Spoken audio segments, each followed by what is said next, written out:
Sim. Olá! Agora começamos. Estamos ao vivo. Uhul. Mas aí você consegue ver os comentários, né? Porque para nós não aparece nada aqui. Sim, dá para ver os comentários das pessoas conforme elas Tá. foram mandando aqui na tela. Tá. No caso, só você vê, né? A gente Isso. não. Aí dá para ver que, né, atualmente Tá bem. tem 2 pessoas online. O pessoal tá entrando ainda, né? Aí eu não sei, daqui, sei lá, uns 4, 5 minutos a gente começa, então? Sim, aí você me dá um ok, que daí eu começo. Tá bem, vamos esperar então a galera entrando. Tudo Vamos bom, esperar a gente? pessoa entrar.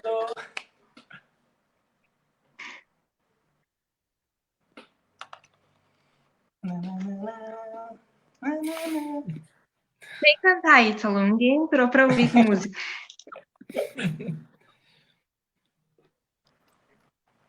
Tá, eu espero que todo mundo participe, né? A gente mandou para os nossos educadores, vamos esperar que eles participem. Parece que o Guilherme mandou também para o pessoal do Paideia, para os educadores do Paideia Legal. também participar. Isso é bem bacana. Hoje... Os outros Eu também hoje mandei... O link aparece lá no Face, é isso? Aqui aparece os comentários, ó. Já temos um comentário da Nani. Sim. A Nani falou que a professora Cassiane foi professora dela.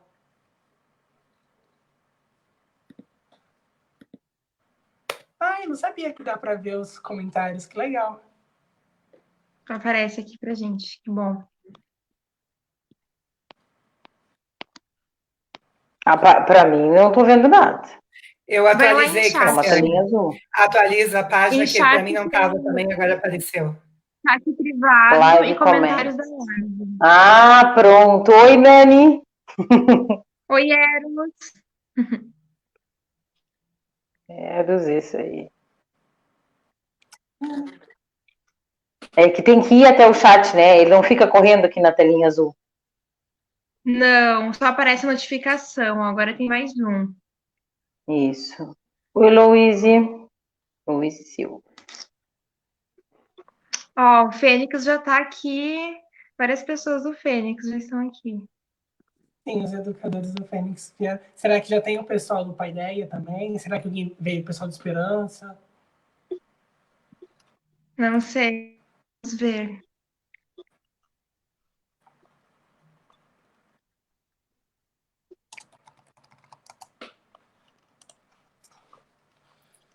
Não.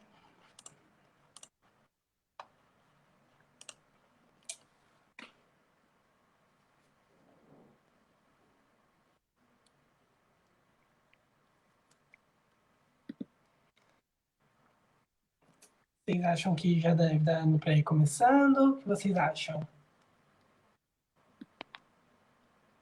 Tu consegue ver quantas pessoas tem online? 6 pessoas. 16. 17? Ó. Acho que dá para esperar mais um pouquinho. É lá em cima aparece, agora que eu vi. Aí eu não sei em que momento vocês acham que... tem bastante gente do Paideia. O Paideia já tá ali presente. Eu não consigo ver quantos estão online. Eu acho que de repente então já deve dar pra gente ir começando, né? Já passou 5 minutinhos, mais ou menos, né? Já... Acho que de repente dá pra começar, se vocês quiserem. Pode ser, então. Tá bem, pode começar. Então, ok. Boa noite, bem-vindos à live do Pré-Universitário Popular Fênix sobre como ser um educador popular em uma pandemia. Inicialmente, nós gostaríamos de agradecer às professoras Cassiane e Raquel por terem aceitado o convite de fazer essa formação de educadores através dessa live e também agradecer a presença de vocês, especialmente aos educadores do Fênix, né? Então, para quem não me conhece, eu sou a Suaide, eu sou estudante do curso de Letras, Português e Espanhol da Universidade Federal do Rio Grande, FURG. Eu atuo no Fênix desde 2017, quando eu comecei a dar aula de literatura, Aí, a partir de 2018, até hoje, eu dou aula de língua portuguesa. E a partir do ano passado, 2019, eu comecei a coordenar o Fênix. Então, agora a gente vai fazer uma breve apresentação da trajetória acadêmica das professoras que vão fazer essa live, para vocês conhecerem elas. Essas informações foram retiradas lá da plataforma do currículo Lattes, então vocês podem olhar lá depois um pouquinho melhor, se quiserem conhecê-las um pouco melhor nesse sentido. A professora doutora Raquel Pereira Quadrado, que é coordenadora do PAIETS, possui graduação em licenciatura em Ciências, Habilitação e Tecnologia pela Universidade Federal do Rio Grande, FURG, mestrado em Educação Ambiental pela FURG, doutorado em Educação em Ciências pela FURG e pós-doutorado na Escola Superior de Educação do Instituto Politécnico de Coimbra, Portugal. Atualmente é professora adjunta do Instituto de Educação da FURG, coordenadora do Programa de Pós-Graduação em Educação da FURG e professora do Programa de Pós-Graduação em Ciências, Associação Ampla FURG-URGS-UFSM. Atua como pesquisadora no Grupo de Pesquisa em Educação em Ciências. Coordena o subprojeto multidisciplinar EAD do PIBID FURG. Tem experiência na área de educação, educação para a sexualidade e educação em ciências, com ênfase na formação inicial e continuada de professores. Boa noite, gente. Sou Ítalo, sou educador de física, né? Eu sou acadêmico do curso de física bacharelado na FURG, né? Junto com a Suade, a gente é coordenador do Fênix, né? Acho que quase todo mundo deve conhecer, ou se não, as pessoas conhecerem o Fênix, né? Para quem é novo, o Fênix é um dos contextos do programa de auxílio aos ingressos nos ensinos técnicos superior, né? Do PAIETS, que a maior parte de vocês já conhece. Dentro de algumas das nossas reuniões do Fênix, surgiu a necessidade dessa formação, né, de educadores, por parte dos nossos educadores, e a gente resolveu fazer, então, de maneira online, né, nesse período que estamos passando, e disponibilizar para vários outros educadores de outros contextos para que eles possam participar, né. Alguma coisa? Tá. A gente vai falar, então, sobre a professora Cassiane, né? A Suade já falou sobre a professora Raquel. A professora Cassiane, ela é a atual tutora do PET, Conexões de Saberes, Educação Popular e Saberes Acadêmico. É associada da Universidade Federal do Rio Grande.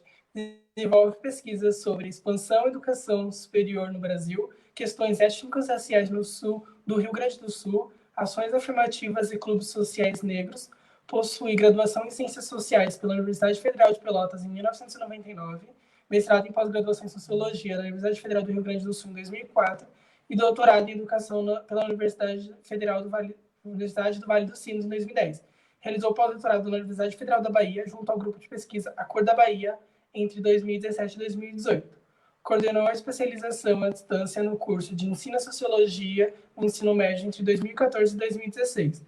Atual coordenadora da especialização em Sociologia presencial na FURG.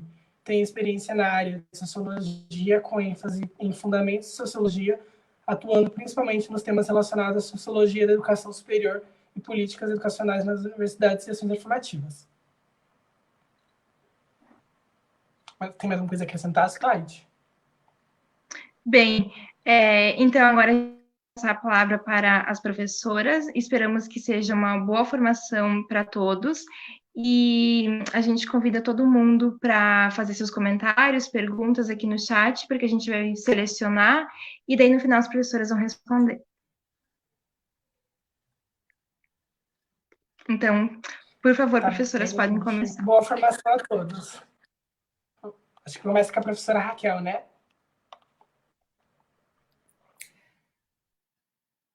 Boa noite a todas e a todos. É um prazer estar aqui com vocês nessa iniciativa tão maravilhosa, né, do Fênix de promover um espaço de formação para que a gente possa trazer algumas reflexões nesse momento em que estamos vivenciando, pensar um pouco mais sobre a questão da educação popular, né, do que significa ser um educador popular e especialmente nesses tempos em que nós estamos vivendo.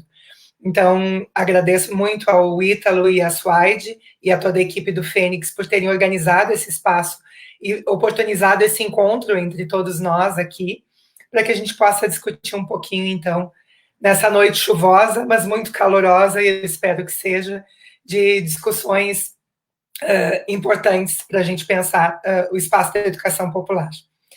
Como foi dito na minha apresentação, eu estou como coordenadora do PAIETES desde março, então, efetivamente, é tudo muito novo, muito recente. Eu iniciei, né, a coordenar oficialmente o PAIETES, acho que na segunda semana de março, em seguida, nós entramos neste período de distanciamento social e de suspensão das atividades presenciais, então não conseguimos efetivamente começar um trabalho presencialmente. Os movimentos que nós temos feito têm se dado nesse espaço virtual, nesse espaço à distância. Que bom que a gente tem esse espaço para isso. Quando nos foi feito o convite, foi-nos colocado, então, alguns pontos para conversar um pouquinho hoje, para promover esse espaço e essa reflexão, e depois eu me articulei e conversei com a Cassiane, e nós organizamos uma fala em 2 momentos, né? Eu falo inicialmente, depois ela continua, mas a ideia é que no final a gente possa conversar juntas, e a partir também das perguntas, das indagações, das proposições que vocês forem nos trazendo.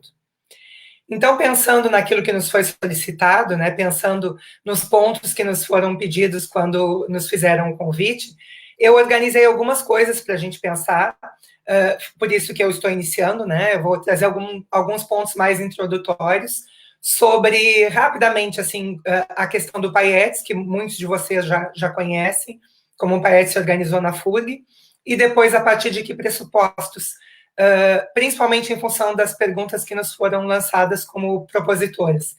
O que é educação popular e o que significa ser, né, como se constitui um educador popular. Então, a minha fala foi organizada nesses 2 momentos, a partir dessas 2 questões principais. E eu vou ir trazendo alguns pontos, então, para a gente pensar e discutir, e vocês, né, ao longo, né, vão anotando, encaminhando pelo fórum ali, pelo chat, algumas perguntas e discussões que depois elas vão ser encaminhadas para a gente consegue ampliar o debate lá no final, tá? Então, eu começo trazendo para vocês, né, que o PAIETES, ele começa a partir lá, ele foi sistematizado dentro da nossa universidade a partir lá de 2007, e eu começo falando do contexto do PAIETES, porque é o que eu estou representando aqui, né, a coordenação deste programa. Já existia na nossa universidade uma série de cursos pré-vestibulares que eram organizados e mantidos pelos acadêmicos das diversas licenciaturas, das diversos campos do saber. Eu, como acadêmica da universidade, lá nos idos dos anos 90, atuei como formadora, né, como educadora nesses cursos também, mas ainda não se constituía como PAIETES, né? Isso começa a ser PAIETES a partir de 2007. E pautado nessa questão da educação popular, tendo como princípio, né, para essa organização a educação popular. Então, desde a origem, o PAIETES vai manter esse compromisso com essa educação popular, vai compreender que todas as pessoas, elas são produtoras de conhecimentos, que reconhecem a importância do contexto dos estudantes e dos saberes que os estudantes já trazem, e pauta suas ações no respeito à cultura, aos conhecimentos populares, aos valores, às habilidades que cada pessoa traz consigo. Hoje, e vocês devem saber bem disso, né, melhor do que eu, porque muitos há muito mais tempo, né, eu sou nova aqui nesse contexto, mas hoje o PAIETES, ele se configura em 10 núcleos, o Fênix, né, é um deles, e eu sei que tem aí representantes nos ouvindo de vários outros, em 10 núcleos que estão em diferentes bairros da cidade. Nós temos também São José do Norte, e nós temos também o núcleo indígena e quilombola, como vocês sabem, né.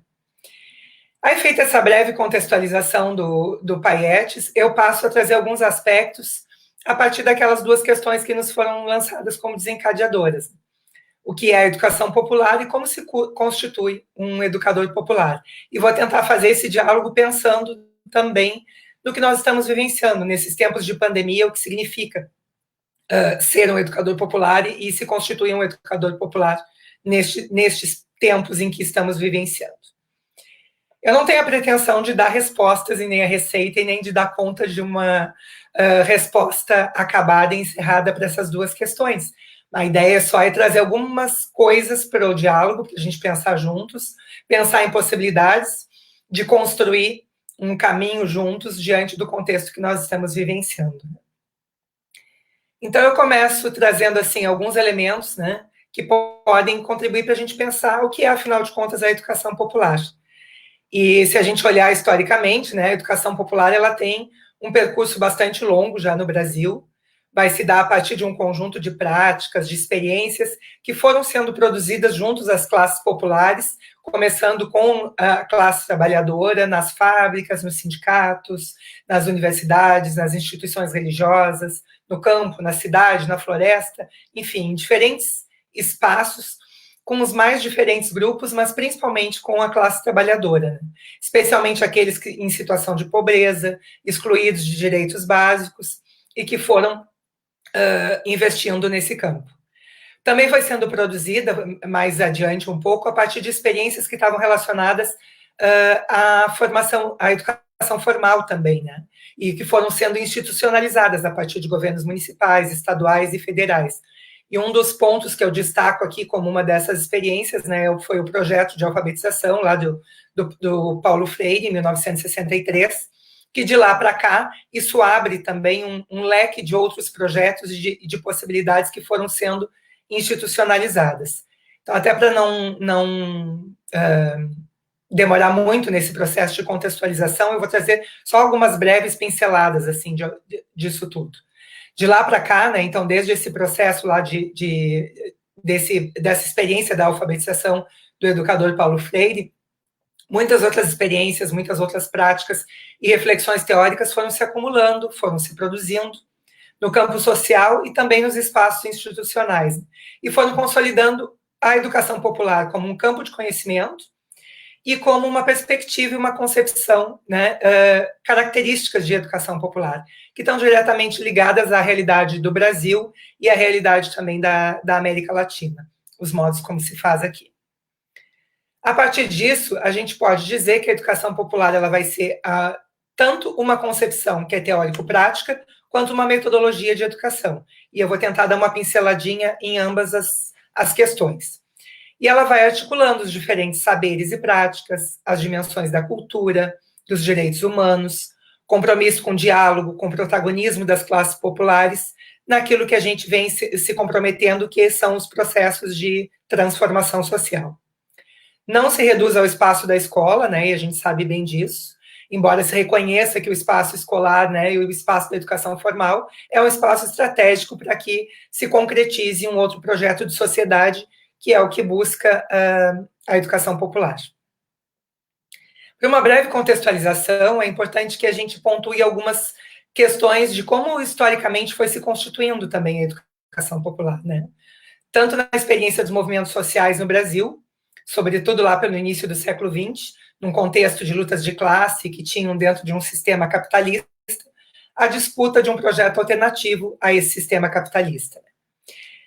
Estão vinculados a essa concepção de educação os movimentos anarco-sindicais da década de 1920, as organizações sindicais urbanas e rurais, sob a influência do ideário comunista, os movimentos de base e populares liderados pela Igreja Católica no contexto dos anos 1960 e pós-Concílio Vaticano II, os setores de igrejas evangélicas protestantes, as organizações estudantis, secundaristas e universitárias, que intensificaram as suas lutas nos anos que antecedem o regime militar e também durante a resistência a esse regime, os sindicatos, as organizações populares que se articularam na defesa da reabertura política no país, lá nos anos 1980, também as associações de moradores e de bairros, que junto com os espaços constituídos nos conselhos em várias áreas sociais, têm tentado manter essa luta por outra sociedade que se espelha tanto nos princípios da educação popular, né? E nas últimas décadas, cabe destacar que muitos desses sujeitos coletivos e de luta pela educação popular e emancipatória foram se constituindo institucionalmente, em organizações não governamentais, ou permanecem também em fóruns e movimentos autônomos. Então, nós temos hoje um campo de atuação que é muito mais amplo, né, para a educação popular. Ela também tem um caráter que é fortemente político, e isso é extremamente importante demarcar, né? E esse caráter político da educação popular, ela se expressa na defesa de uma classe social em específico, que se identifica com os mais empobrecidos, numa sociedade como a nossa, que historicamente é marcada pelas desigualdades sociais, pela exclusão social, e no contexto atual, né, e depois eu vou falar um pouquinho disso, parece que essas desigualdades se acentuam e se escancaram ainda mais, né, diante do que nós estamos vivenciando com essa pandemia.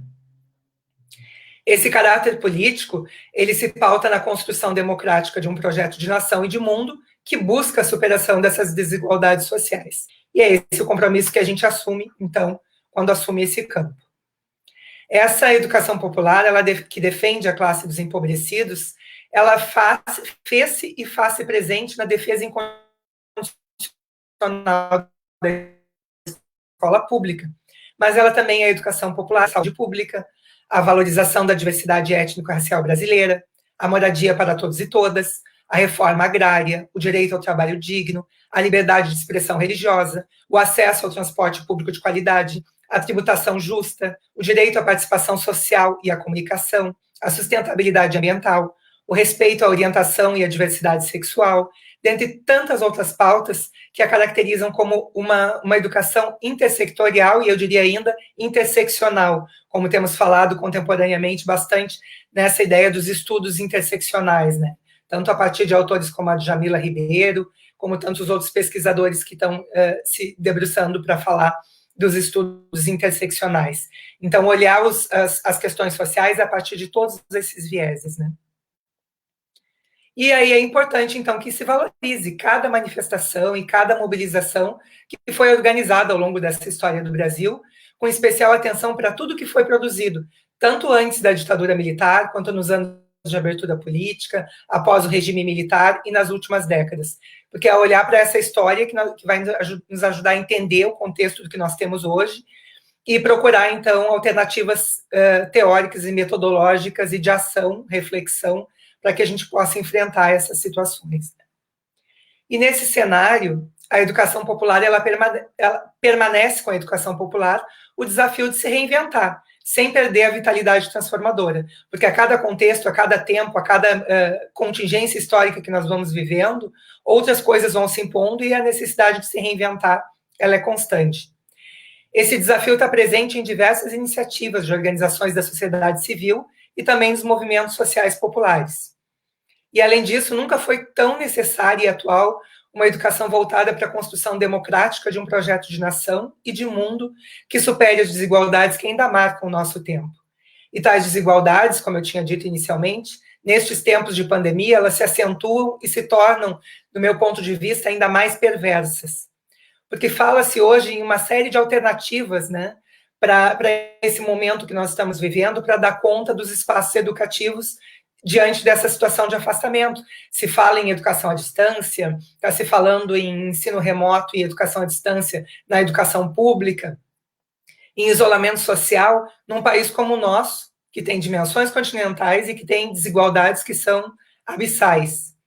País em que nós temos pessoas que têm acesso à internet de alta velocidade, com fibra ótica e muitas outras coisas, e outras pessoas que sequer têm acesso e sequer têm o mínimo para se manter protegido diante de tudo isso que nós estamos vivenciando, né? Vocês devem estar acompanhando nas mídias algumas ocasiões em que aparecem moradores de favelas e de periferias, onde nós temos em uma única casa, com 10, 15 pessoas, um espaço extremamente restrito, sem água disponível sequer para lavar as mãos e fazer higiene das mãos, o que dirá usar álcool gel e pensar em possibilidades de conexão. Então, acho que diante desse momento que nós estamos vivendo, as desigualdades, as formas de proteção, a questão econômica, como cada um está enfrentando essa questão de estar trabalhando ou não estar trabalhando, só acentuam as desigualdades sociais desse nosso país, né? Diante disso tudo que a gente tem vivenciado. Então, mais do que nunca, né, essas discussões sobre as desigualdades, elas se fazem extremamente necessárias para o enfrentamento da pandemia também. E aí, diante disso tudo, eu me encaminho para o segundo ponto, que é como se constitui, então, um educador popular, né? Já demos uma rápida pincelada sobre o que é a educação popular, então, que tem como compromisso a transformação social e o enfrentamento a todas essas desigualdades, mas como a gente se constitui, então, enquanto um educador popular? Tomando a educação popular, né, a partir dessa perspectiva, que é teórico, metodológica e política, eu destaco a partir, não sei se vocês conhecem esse documento, mas é um documento que eu recomendo que todos e todas deveriam buscar, porque nos traz algumas diretrizes bastante importantes sobre a educação popular, que é o Marco de Referência da Educação Popular para as Políticas Públicas.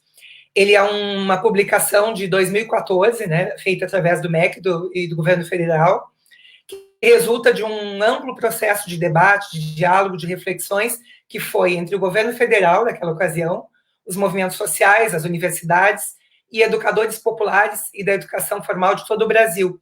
E essa publicação, né, e esse processo todo, ele foi coordenado pela Secretaria-Geral da Presidência da República, por meio do Departamento de Educação Popular e de Mobilização Cidadã daquela ocasião.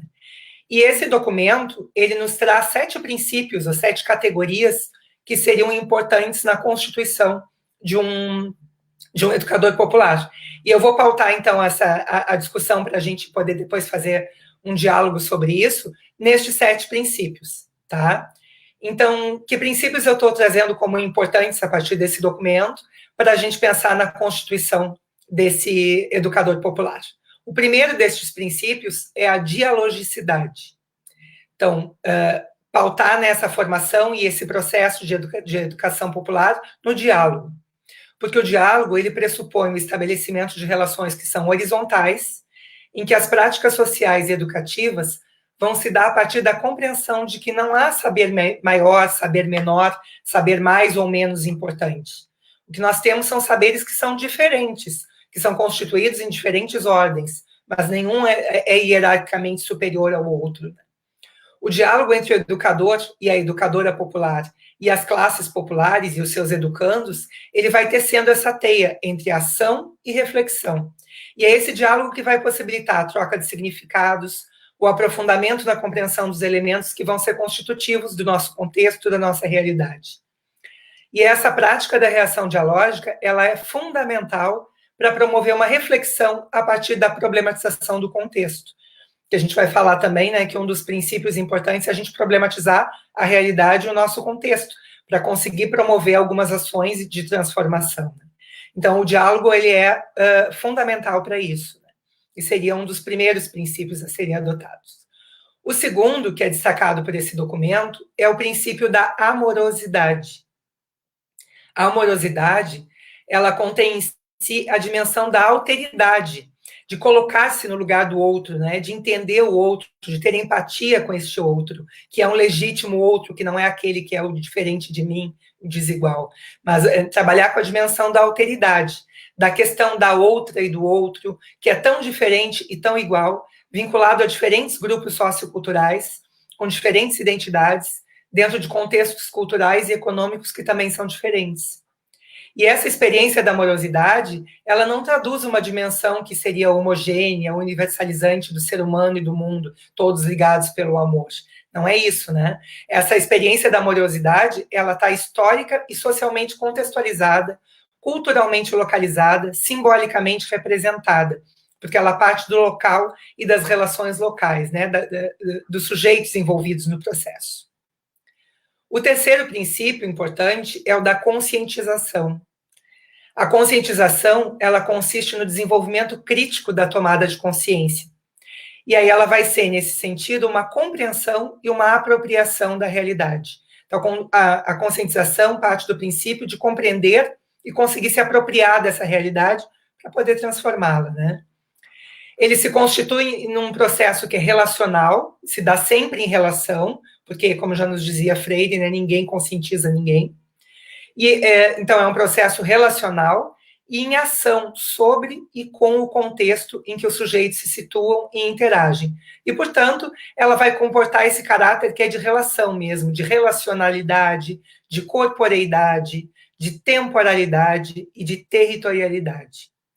Nessa concepção, como já nos dizia o Freire, né, ninguém conscientiza ninguém. Educadores e educadoras, educandos e educandas se conscientizam mediatizados pelo mundo, pelas relações estabelecidas por meio das práticas e da reflexão sobre essas práticas.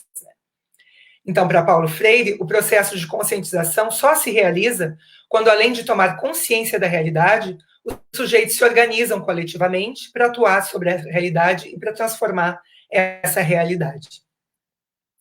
O quarto princípio é o da transformação da realidade e do mundo. Então, partimos do diálogo, da amorosidade, da conscientização, para então buscar a transformação da realidade e do mundo. O processo educativo, se ele for dialógico e conscientizador, ele vai procurar sempre ser transformador do contexto e do mundo. Ele busca construir novas relações econômicas, sociais, culturais, ambientais, que vão ser baseadas na igualdade, na fraternidade, na justiça.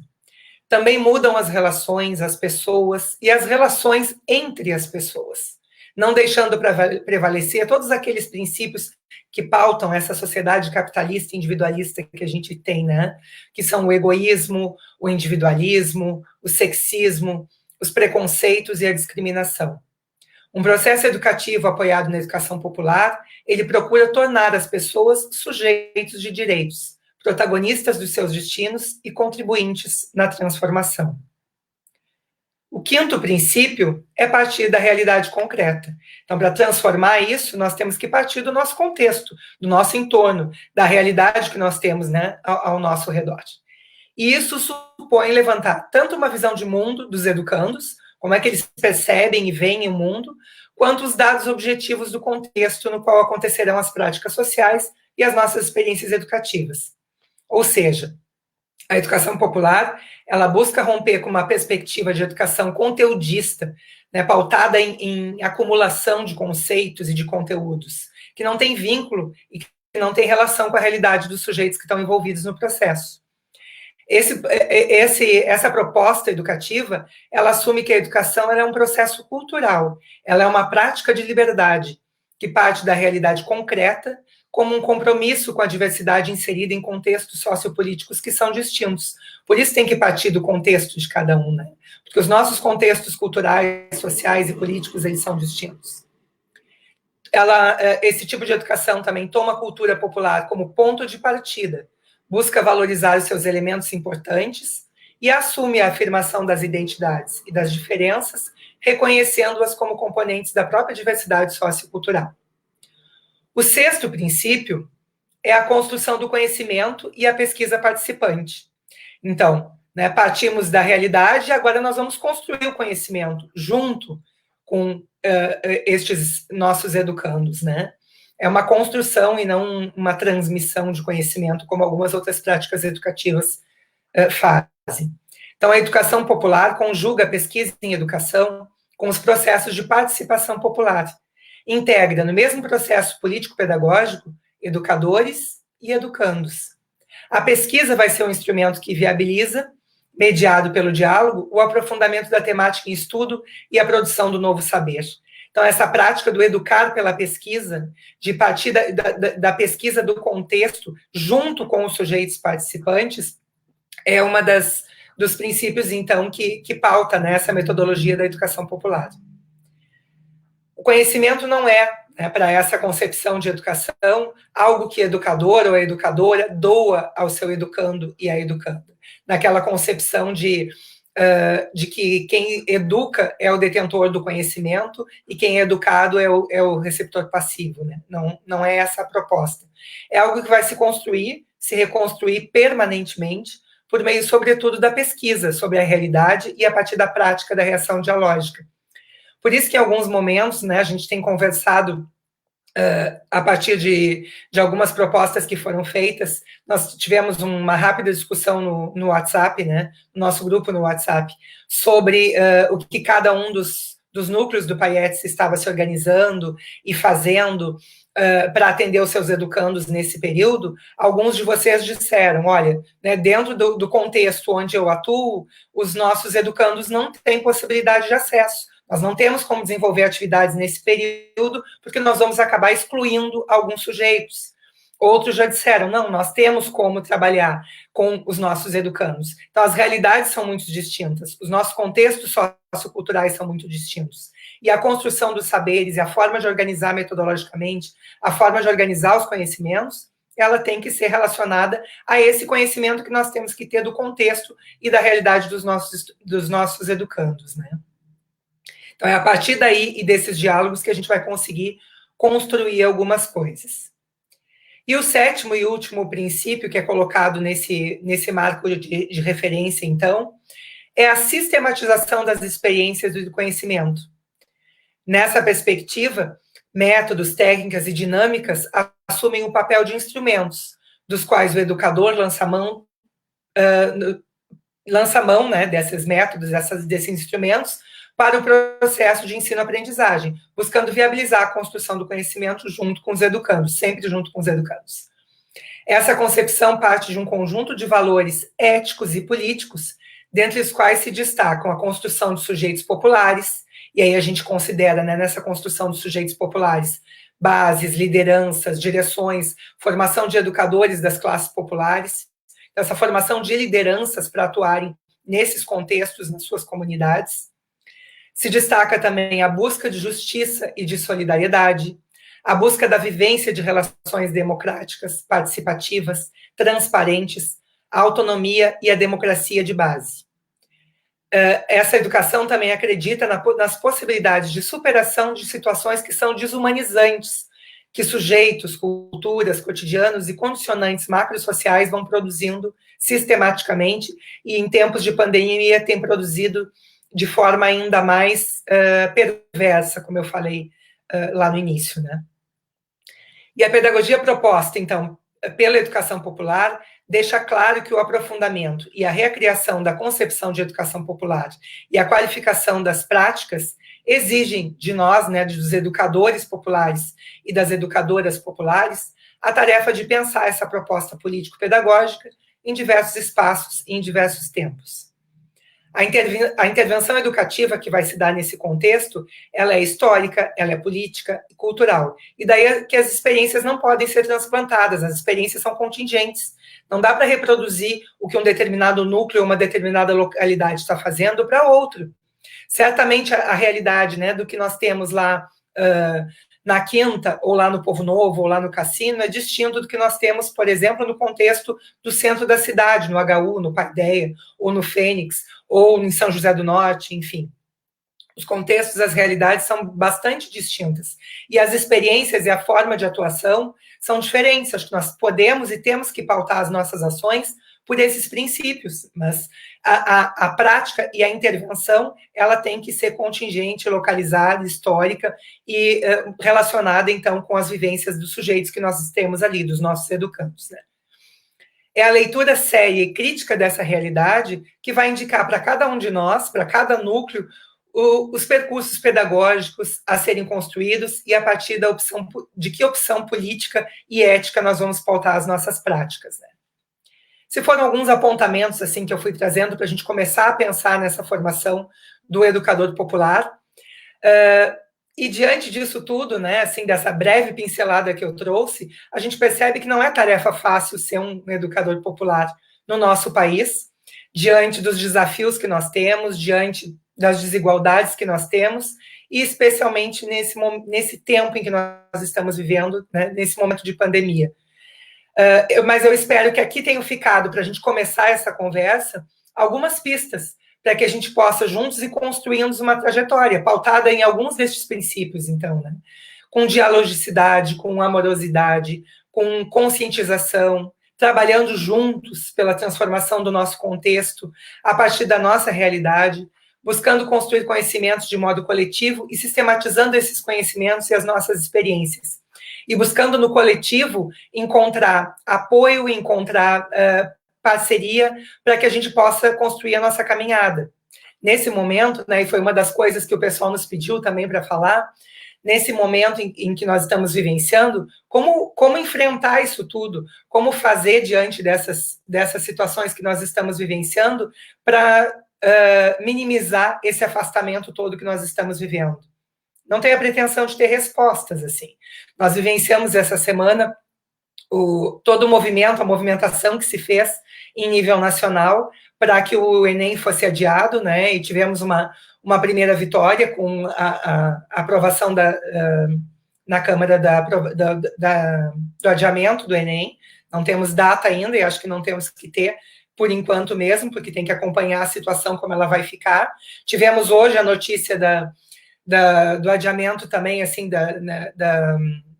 das inscrições que encerravam hoje. Agora elas passaram para o dia 27, não se ganhou aí 5 dias a mais de inscrições, porque eu acho que todo esse processo, como eu te falei inicialmente, ele só acentua ainda mais as desigualdades sociais que nós estamos vivendo.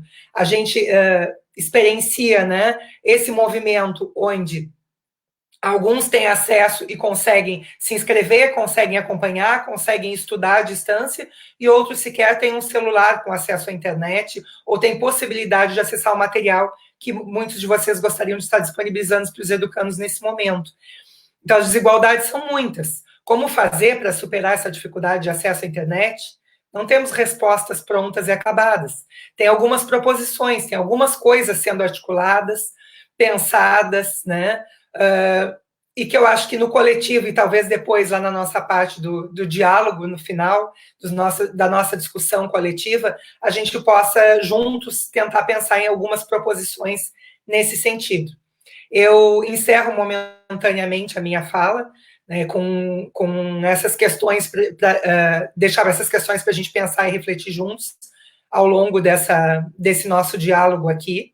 E acho que a partir, então, do que a Cassiane nos colocar agora aqui também, lá no finalzinho eu me coloco à disposição para a gente pensar juntos e dialogar sobre não só essas questões que eu pontuei aqui, mas outras tantas que nesse momento nos soam como um desafio, tá? Por hora era isso.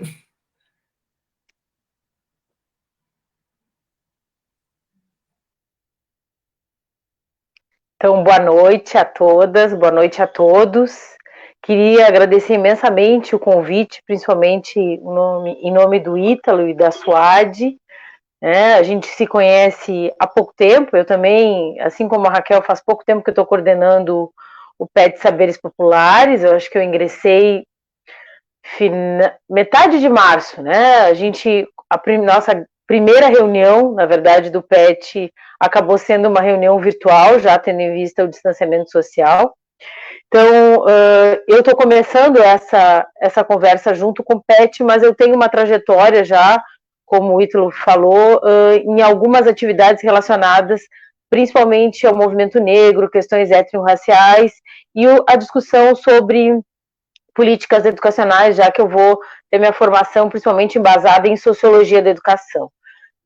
Confesso para todas e para todos que essa ideia de live, né, e a gente ficar, eu estou no celular, porque a conexão aqui em casa está bem ruim do Wi-Fi, a gente ficar se vendo e só se escutando sem interagir inicialmente, para mim é uma novidade, uma grande estranheza. Eu imagino para muitas educadoras e educadores isso também tem acontecido, né? A gente tem passado por um processo onde a gente está se recriando, se repensando, e eu acho que, e principalmente esse convite do Fênix para fazer esse processo de formação, eu queria convidá-las e convidá-los para fazer essa reflexão, né? Como parte da área de sociologia da FURG, eu acho que é importante a gente pensar nessa reflexão sobre que educação é essa, que pensamento sobre educação popular a gente tem até agora, a gente está se reconstruindo enquanto educadoras e educadoras, e como a gente vai conseguir levar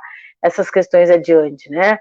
Estava escutando a professora Raquel e fiquei pensando e anotando algumas coisas, assim, muito do que os colegas nos colocaram enquanto algo para nos inquietar e indicar a nossa fala, que é o que seria essa educação, né? Esse educador popular nesses tempos de pandemia, como é pensar e se constituir um educador popular nesse processo. E eu queria convidá-las e convidá-los para a gente ir um pouco mais longe e pensar se esse processo da pandemia, do isolamento social, de um processo de...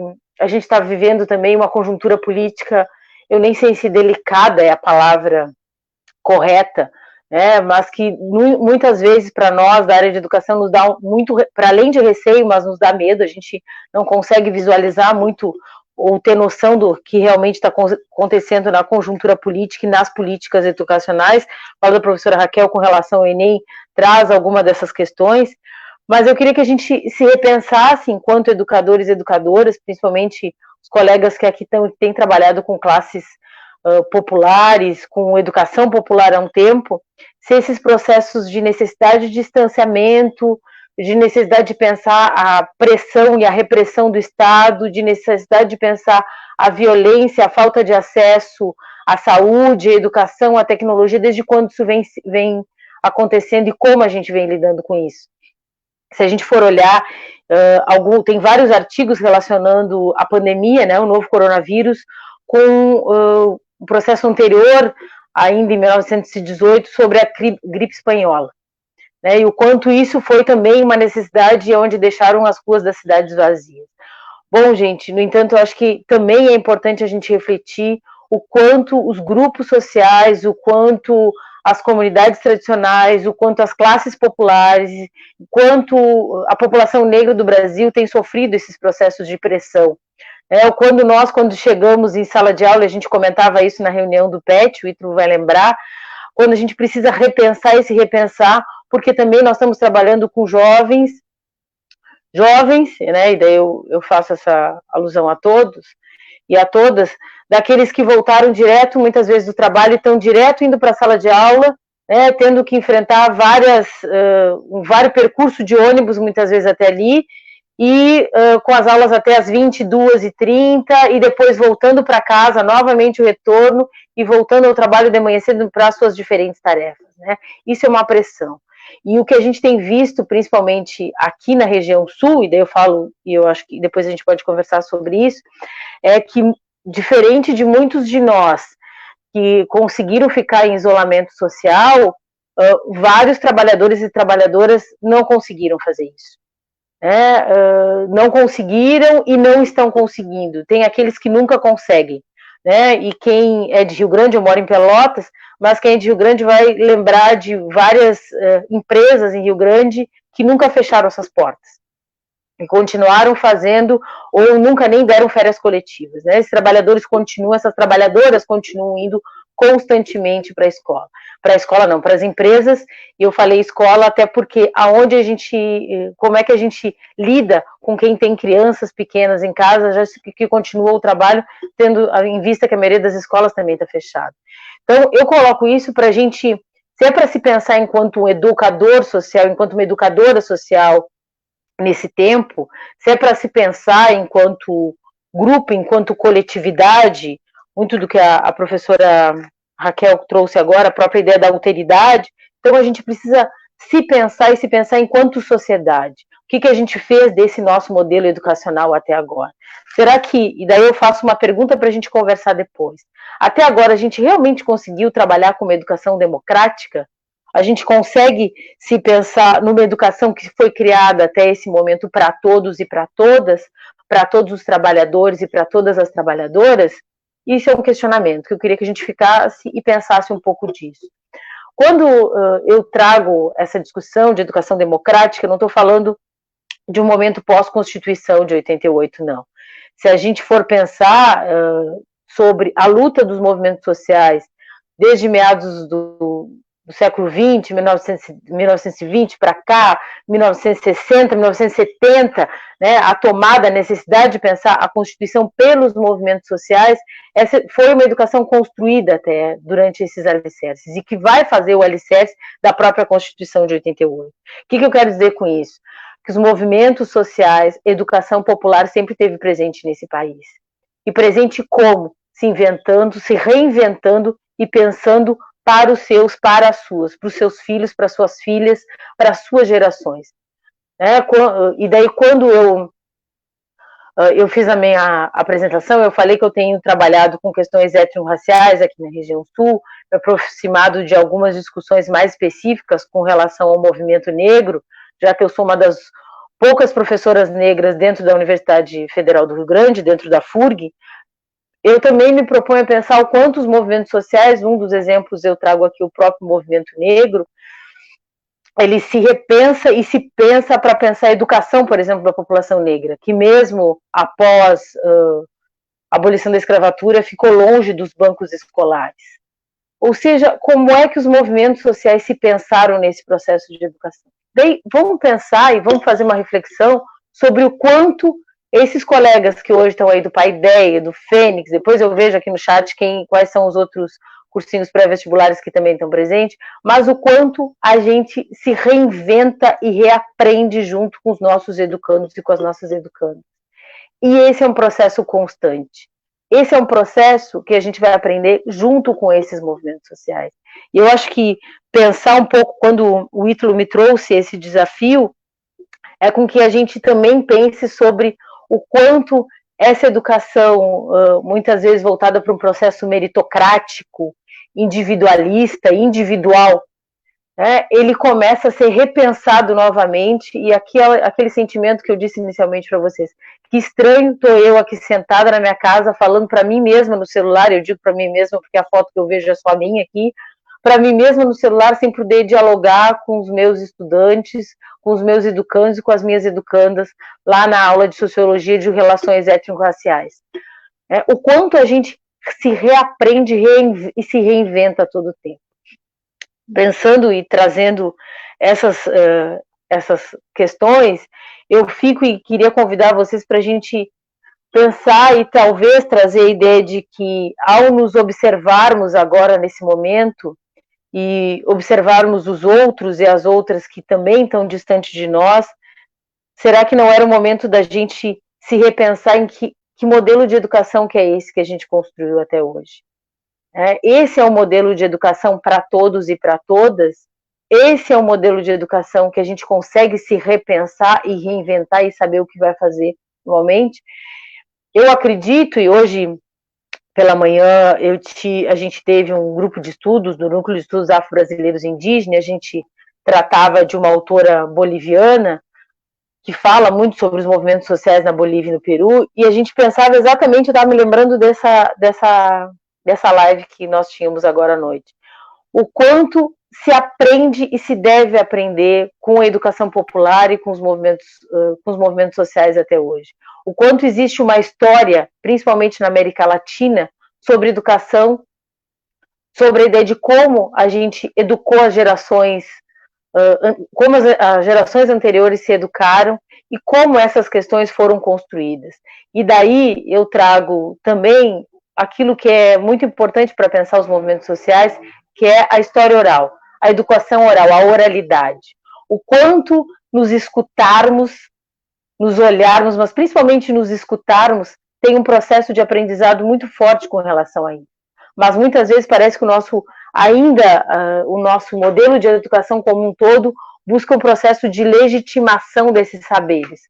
Por que eu estou dizendo isso? A FURG hoje, eu tenho acompanhado isso um pouco nos últimos anos, desde 2010 a gente tem o ingresso de indígenas e quilombolas pela reserva de vagas.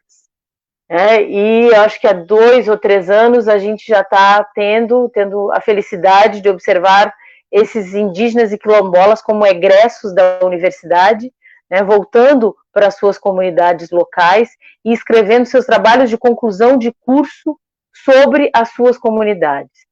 E como é que se faz, como é que a gente, professor e professoras, tem observado isso?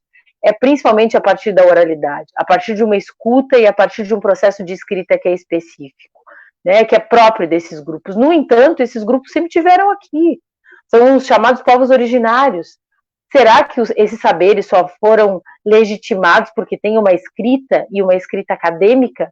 Eu acho que são esses educandos e esses educadores que hoje estão aqui com a gente, muitos deles estão aqui na live de hoje, eles conseguem perceber que não, que esses processos e esses saberes já estão construídos há muito tempo, e que não necessariamente se precisa de um processo de legitimidade ou de racionalidade do Estado, para pensar um pouquinho em Weber, para entender que nada mais é um processo de burocratização do Estado capitalista que se vive normalmente, quando se acredita na meritocracia, no fato de que aqueles saberes só podem estar ali colocados quando eles são escritos. A gente está aprendendo realmente com esse processo de distanciamento social, a gente realmente está se reinventando enquanto educador, enquanto educadora, A gente consegue realmente entender o que é alteridade, o que é essa relação dialógica, porque eu acho que é ela, de alguma maneira, e em boa parte, que nos coloca e que nos faz repensar nesse processo atual. Se a gente for repensar sobre esses processos relacionados à luta dos movimentos sociais no Brasil, e daí eu cito para vocês e trago aqui um livro da Nilma Lino Gomes, uma professora da Universidade Federal de Minas Gerais, chamado Movimento Negro Educador, que é se não me engano, é um projeto de pós-doutoramento da professora, onde ela vai trazer uma trajetória de movimentos sociais no Brasil, principalmente o movimento negro, e vai dizer o seguinte: há algo que se constitui nos movimentos sociais no Brasil, algo que se constitui no movimento negro no Brasil, que é algo que é um caráter político e um caráter subjetivo. O que é essa política? Política é essa discussão sobre as relações de poder. Né? Que poder é esse? Que saber dotado de poder é esse?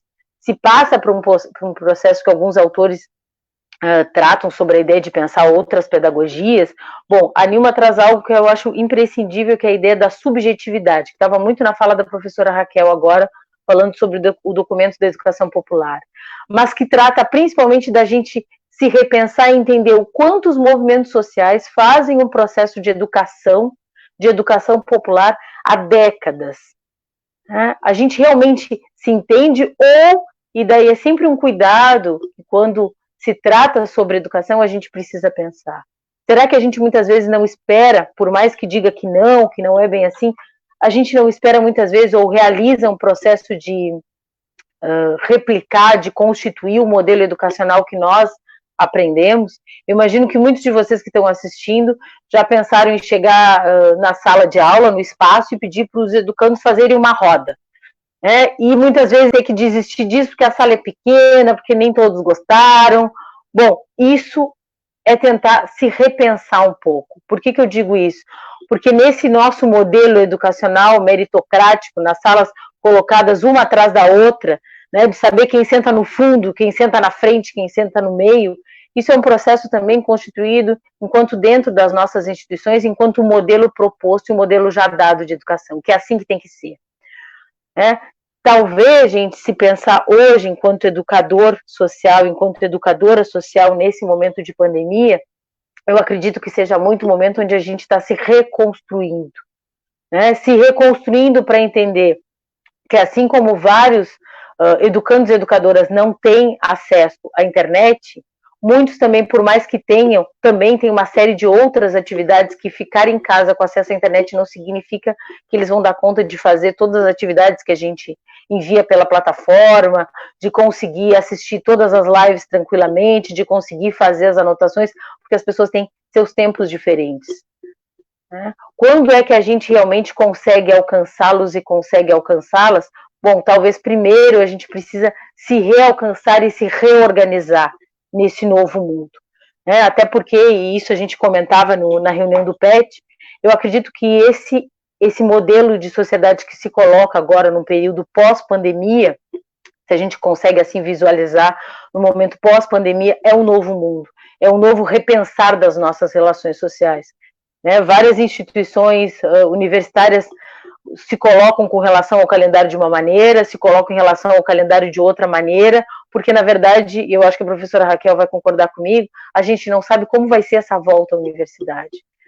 Assim como vários dos colegas que estão aqui também estão se pensando como vai ser essa volta. A gente não vai ter mais uma sala com 50 alunos.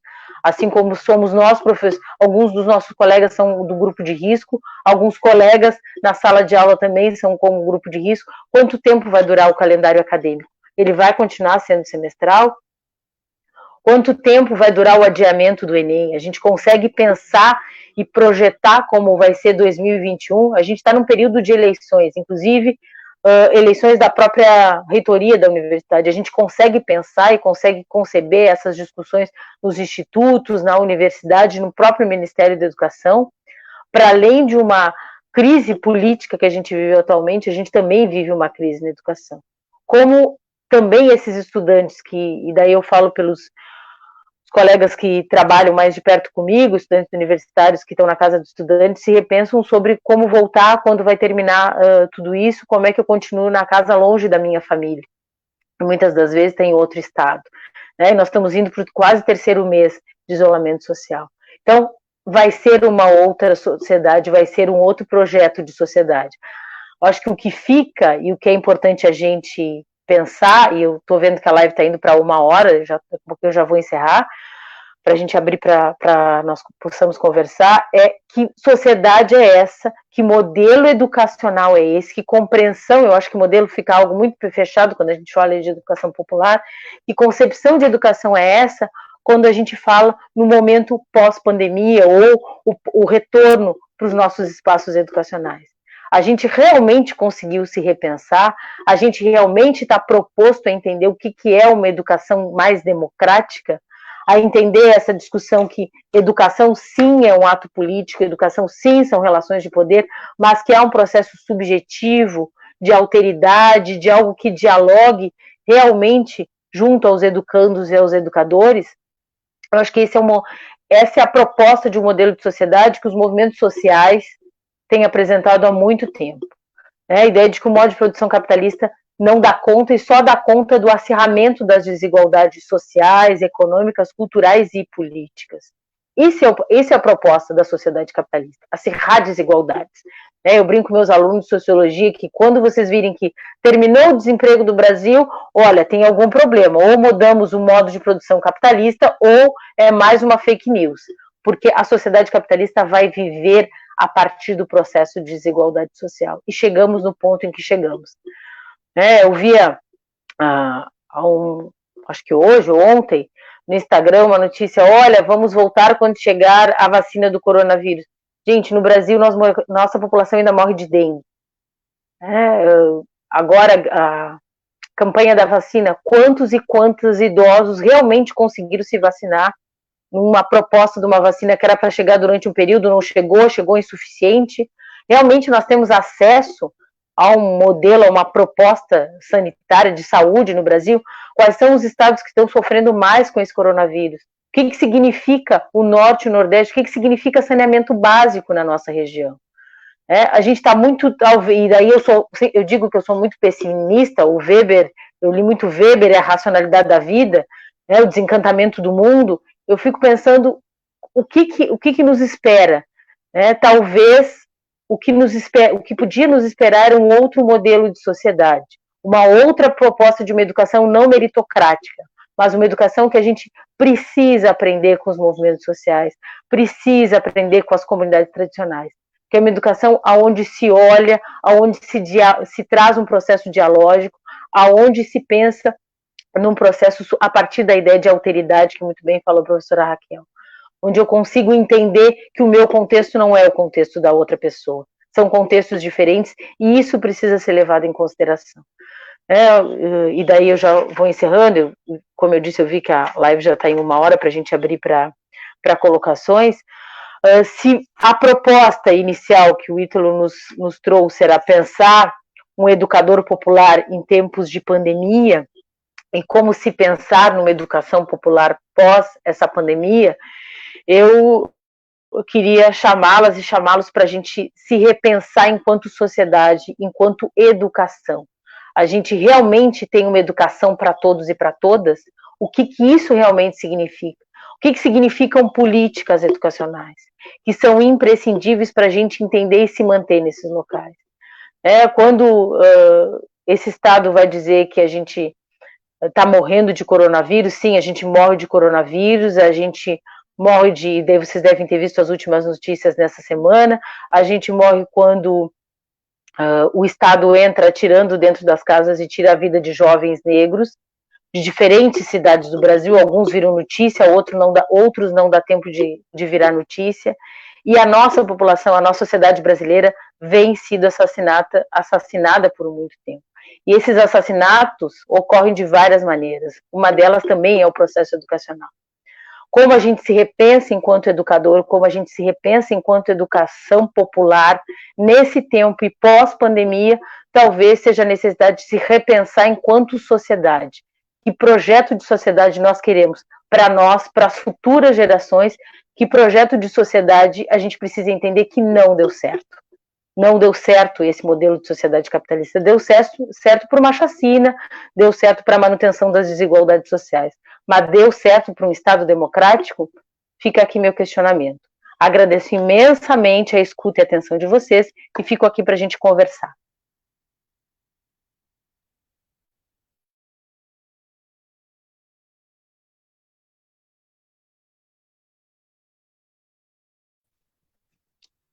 Ítalo, você está sem som. Pronto. Olá, Agora gente. sim. Eu novamente queria agradecer a professora Cassiane e a professora Raquel, excelente fala de vocês, né? Muito bacana esses pontos que vocês abordaram, né? Interessante. Não sei se só queria falar alguma coisa. Não, eu acho que agora a gente passa para os comentários, para ver o que as pessoas falaram enquanto elas iam abordando, e depois eu falo, pode ser? Tá bem, então, eu também queria falar alguma coisa, mas vamos ver se alguém quer falar. Aí vocês podem comentar, né, em algum lado, que a gente não faz ideia de onde fica o negócio de comentários. E aí a gente pode pôr aqui na tela os comentários de vocês, para a professora Cassiane ou para a professora Raquel estarem respondendo de acordo com o que vocês pensaram ao longo dessa formação, tá bom, gente? Durante a live, né, professoras, né, teve diversos elogios, né, acho que antes da gente ler os comentários que as pessoas fazerem, diversos elogios sobre as falas de vocês. Eu não sei se vocês conseguiram estar lendo os comentários que fizeram referente aos elogios. Tá, então tá bom. Vamos ver aqui. Acho que alguém quer comentar alguma coisa, não? Então, eu queria perguntar uma coisa para a professora Cassiane, que, primeiramente, parabenizar a sua fala, também a fala da professora Raquel, e eu achei muito importante um ponto que a Cassiane falou, que ela é uma das poucas professoras negras da FURG, né? E durante o curso de licenciatura, no curso de letras, eu imagino que nos outros também a gente tem essa discussão, né? Quem são os professores negros e as professoras negras da FURG, né? E o nome da Cassiane sempre é mencionado, né?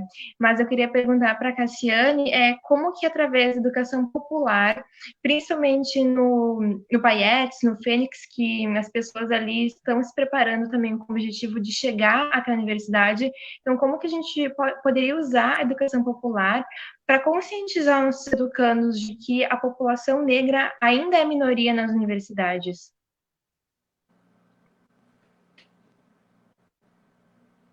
Abro agora para discussão, pode ser? Sim, pode ser. Uma das questões e daí isso eu aprendi com o coletivo Macanudos, da FURG, coletivo de negros e negras. Eu lembro que as meninas, porque era um grupo majoritariamente de mulheres negras, que dizia o seguinte: quer saber quem está aqui, como está aqui, faz o teste do pescoço. Somos poucos negros e negras na universidade, mesmo que a população negra no Brasil seja mais de 50%. Isso acontece. O que aconteceu? Aconteceu alguma coisa ao longo do processo educacional que excluiu e ainda exclui a população negra, né, desse projeto, desse processo educacional. E daí eu acho que, pensando, Suede, um pouco no que tu diz, uma das questões, e daí bem nessa relação de educação popular, de movimento popular, são os movimentos sociais. Se hoje se conquista e se conquistou a partir da 12.711, que é lá o SISU, lá dentro, eu sempre digo, 12.711, o SISU não tem cota racial, é social / racial, porque você só entra se está na escola pública, né? Você não entra porque é negro, você entra porque está na escola pública e lá dentro é que tem uma cota social e uma cota racial. Mas se conquistou alguns desses processos, a Lei 12.990, e os colegas do direito, eu vi que tem um pessoal aqui no chat do direito que está presente, a 12.990, que é reserva de vagas lá no serviço público para negros e negras, foi por uma luta do movimento negro no Brasil, que faz essa discussão desde lá de meados de 1930, bem antes da Constituição. Então, eu acho que isso é um processo que a gente precisa, como eu estava dizendo, aprender com os movimentos sociais. Essa discussão sobre educação sempre teve muito presente nos movimentos sociais, sempre se indicou e sempre se incitou a esse processo. Desde o ano passado e esse ano, novamente no Congresso e pela Fundação Palmares esse ano, se tentou fazer uma homenagem para a Princesa Isabel, aí os professores de história que estão nos escutando, uma homenagem para a Princesa Isabel no dia 13 de maio. Gente, para a população negra isso é uma afronta, isso é uma total falta de respeito. E daí, quem é que barrou esse processo na Câmara? O Movimento Negro Unificado, o MNU. Então, os movimentos sociais têm essa trajetória, a professora Raquel comentou sobre isso, os movimentos sociais têm essa trajetória no Brasil. Isso é pensar uma discussão política. Então, quando se fala, por exemplo, de negros e negras ocuparem vagas, de reserva de vagas para professores, dessa discussão dentro do SISU, está se falando de uma discussão política de relações de poder. É sobre isso que está se falando e quanto é importante a gente observar hoje, como eu tinha dito, um momento muito significativo nos últimos anos na universidade, quando tu vê um trabalho de conclusão de curso, e daí foram os colegas do doutorado em educação que me mostraram isso, a gente conversava, né, Ítalo, no pé de segunda-feira, escrever em primeira pessoa do plural, em primeira pessoa do singular, porque tu te coloca nesse lugar. E a gente tem visto isso em vários trabalhos de conclusão de curso, de jovens negros e negras que se colocam e colocam a sua trajetória. Um lindo trabalho da professora Sandra Lee, que vai fazer uma dissertação em educação ambiental sobre os símbolos adinkras, que fez um livro a partir do trabalho de TCC no curso de artes visuais, Flores Negras, e que vai mostrar a trajetória de uma professora negra na cidade de Rio Grande, de uma mulher negra que vem de outro município. Então, isso são questões que a gente aprende, podem ser muitas vezes legitimadas pelos saberes acadêmicos, mas que a gente apreende a partir dos movimentos sociais, um deles do próprio movimento negro e da população negra. Obrigada. Bom, então, presente momento, ninguém comentou nada, né? Eu acho que eu só Se alguém queria, quiser fazer algum... Oi? Não, se alguém quiser fazer algum comentário agora, fica à vontade também. Sim. Né, eu achei muito interessante, né? Eu acho que complementar a fala da professora Cassiane e da professora Raquel, no sentido da questão de se reinventar enquanto educador, né? Que essa semana nós tivemos uma reunião, né? E a gente pautou em cima exatamente disso, de a gente está no período de pandemia, foi na terça-feira, então a gente ainda não foi terça-feira. E aí não tinha ainda o adiamento ido para o Senado o adiamento do Enem. Então a gente estava tipo, o Enem vai ser em novembro. E aí, na semana passada, a gente teve as notícias, né, de que a FURG não teria previsão de voltar às aulas ainda, né? E quando voltasse às aulas, foi o que a professora Cassiane falou. A gente não ia simplesmente segunda-feira, todo mundo, 50 alunos, 80 alunos numa sala de aula, tranquilinho, como se a gente tivesse acabado a greve, né? E aí, nisso, a gente começou a pensar alternativas, né, de como se trabalhar com os nossos educandos, né, nesse período que a gente está passando, né, que a gente não consegue estar com eles. E se no futuro, daqui a um mês, por exemplo, acabar a nossa quarentena, como é que a gente vai trabalhar? Que a gente não vai poder voltar para a sala de aula normal, como se a gente estivesse passando por uma greve e aí pode todo mundo voltar 50, 60 alunos numa sala. E eu acho que talvez uma pergunta, professora, que eu faria tanto para a professora Cassiane e para a professora Raquel, né, é que alguns cursos eles não tiveram o seu início das aulas, né? No caso do Fênix, do Paideia, a gente conseguiu ter aí 1, 2 semanas de aula, né? Antes de iniciar essa quarentena. Mas alguns cursos eles não iniciaram ainda. O que vocês poderiam falar sobre para esses cursos que eles não tiveram esse contato inicial com os educandos, né? Porque, assim, né, até o presente momento, se eu não me engano, o Enem estava adiado para janeiro, né? Seria 2 meses, eu não tenho certeza ainda. E aí, nesse adiamento do Enem, e como seria essa volta às aulas, né? Para a gente da FURG, seria esse atendimento talvez semipresencial. Mas, por exemplo, na realidade de São José do Norte, que eles têm uma cidade pequena, e a escola deles, que depende lá do Ministério da Secretaria da Educação da cidade. Como é que seria para eles essa volta, ou o que vocês sugeriam para eles fazer referente a isso para entrar em contato com esses educandos? Porque a gente já tem um contato, né? Que a gente já teve entrevista, já começou as aulas e consegue, digamos, atingir esses educandos. Mas quem ainda não teve ainda esse processo, como é que eles poderiam, talvez, tentar alcançar esses educandos que não tiveram ainda esse contato com o curso e que pretendem prestar o Enem, né? Que pretendem estar ingressando futuramente no Ousadia? Eu posso falar alguma coisa nesse sentido, assim, mas acho que não tem uma resposta pronta e acabada, né, Ítalo? Porque como a gente vem discutindo, cada contexto é um contexto, as realidades são muito distintas, assim como vocês do Fênix conseguiram iniciar, alguns outros também tiveram um primeiro contato muito rápido e outros não tiveram nenhum. Então, assim, ó, o que eles poderiam fazer, eu não tenho uma resposta para isso, eu tenho alguns conselhos. Eu acho que o melhor de tudo é trabalhar a partir do que a gente vem dizendo, conhecer o contexto. Se vocês conseguiram fazer as inscrições e vocês têm uma lista de inscritos, tentem entrar em contato com esses inscritos, de alguma forma. Um dos caminhos, o primeiro, mais fácil, seria via e-mail, ou via alguma rede social, né, que vocês também não têm o contato da rede social, mas a gente procura também pelo Facebook, mas eventualmente um ou outro não responde. Então, tem algum telefone de contato? Tem WhatsApp? Tem alguma outra forma? Tentar, na medida do possível, entrar em contato com todos os inscritos, naquela dinâmica que a gente vem discutindo, né? Temos que atingir todos, não podemos deixar ninguém de fora, não podemos excluir ninguém. Mas vai depender muito da realidade de cada curso. Como é que foram as inscrições? Vocês têm contato, não têm contato? Essa mesma discussão a gente está fazendo no âmbito da universidade, que a gente acaba tendo o contato de todos, como a Cassiane falou, e como eu também falei no finalzinho da minha fala, da questão de se reinventar. A gente vai estar tendo que reinventar modos, inclusive, de se comunicar. Eu não sei, até para contextualizar um pouquinho, né? Eu não sei se vocês sabem que dentro da universidade estão sendo direcionados diversos questionários para estudantes, para técnicos e para os docentes, para ver como é que são as condições de acesso, para tentar fazer um mapeamento disso e pensar em estratégias do que vai se fazer daqui para frente. E uma das coisas que a gente tem levantado é exatamente isso. Daqui a pouco, os estudantes que não respondem, isso também é uma resposta.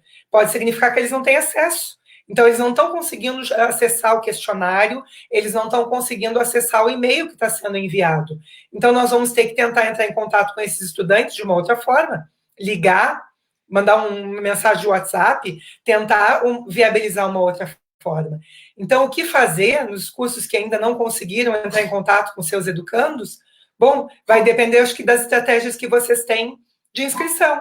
Se vocês têm dados nessa ficha de inscrição, tentem conseguir pelos dados dessa ficha, seja e-mail, seja WhatsApp, mas tentem entrar em contato com todos para fazer um levantamento, talvez até um documento de levantamento de dados, de o que eles têm possibilidade, receber material em casa, mas aí tem que ver as possibilidades de vocês também, enquanto educadores, né?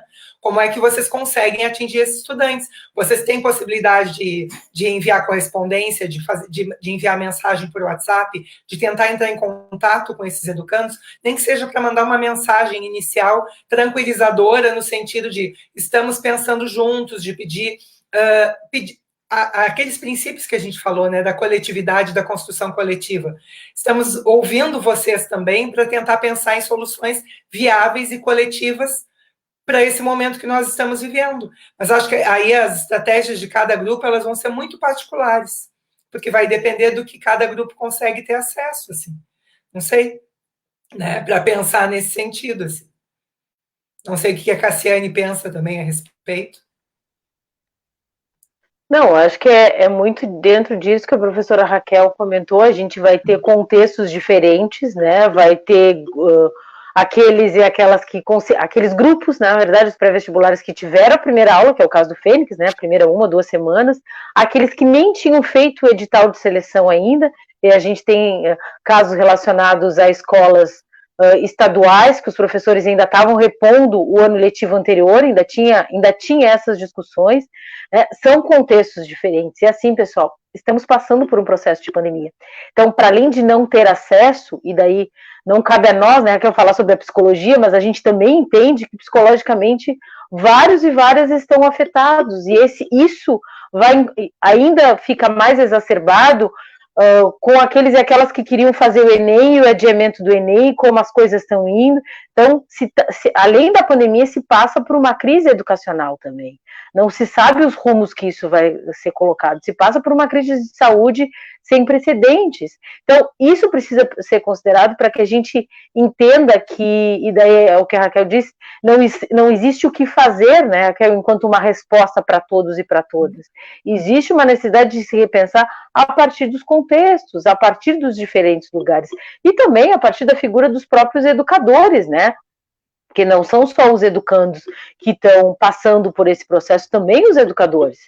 A gente também tem educadores, tem colegas que não é pelo fato de estar em isolamento social que conseguem dar conta de todas as atividades que têm sido realizadas, e aí, gente, eu chamo a atenção para um cuidado que a gente tem que ter, que é com o processo de educação domiciliar, né? Porque, querendo ou não, isso pode ser algo que está se projetando sim, porque a gente não está estudando em casa, a gente não está vendo live com o professor e com a professora, a gente não está vendo algumas atividades, bom, só que isso não é para todos e não é para todas.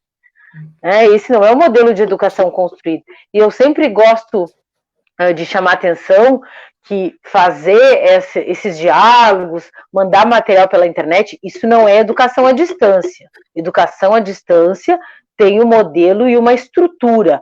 A FURG nos mostra muito bem, o modelo da Secretaria de Educação à Distância nos mostra muito bem o que é educação à distância. Tu tem um tutor presencial, tu tem um tutor à distância, tu tem uma plataforma que comporta e vai até certo tipo de atividade, tu ainda tem a possibilidade de ter um encontro presencial, de encontrar essas pessoas como parte do todo. Então, a educação à distância tem um modelo, a gente precisa entender que passar algumas atividades pela internet, isso não é educação à distância. Isso é o que a gente está conseguindo fazer no atual modelo, na atual crise e na própria pandemia. Isso não é o modelo de educação à distância.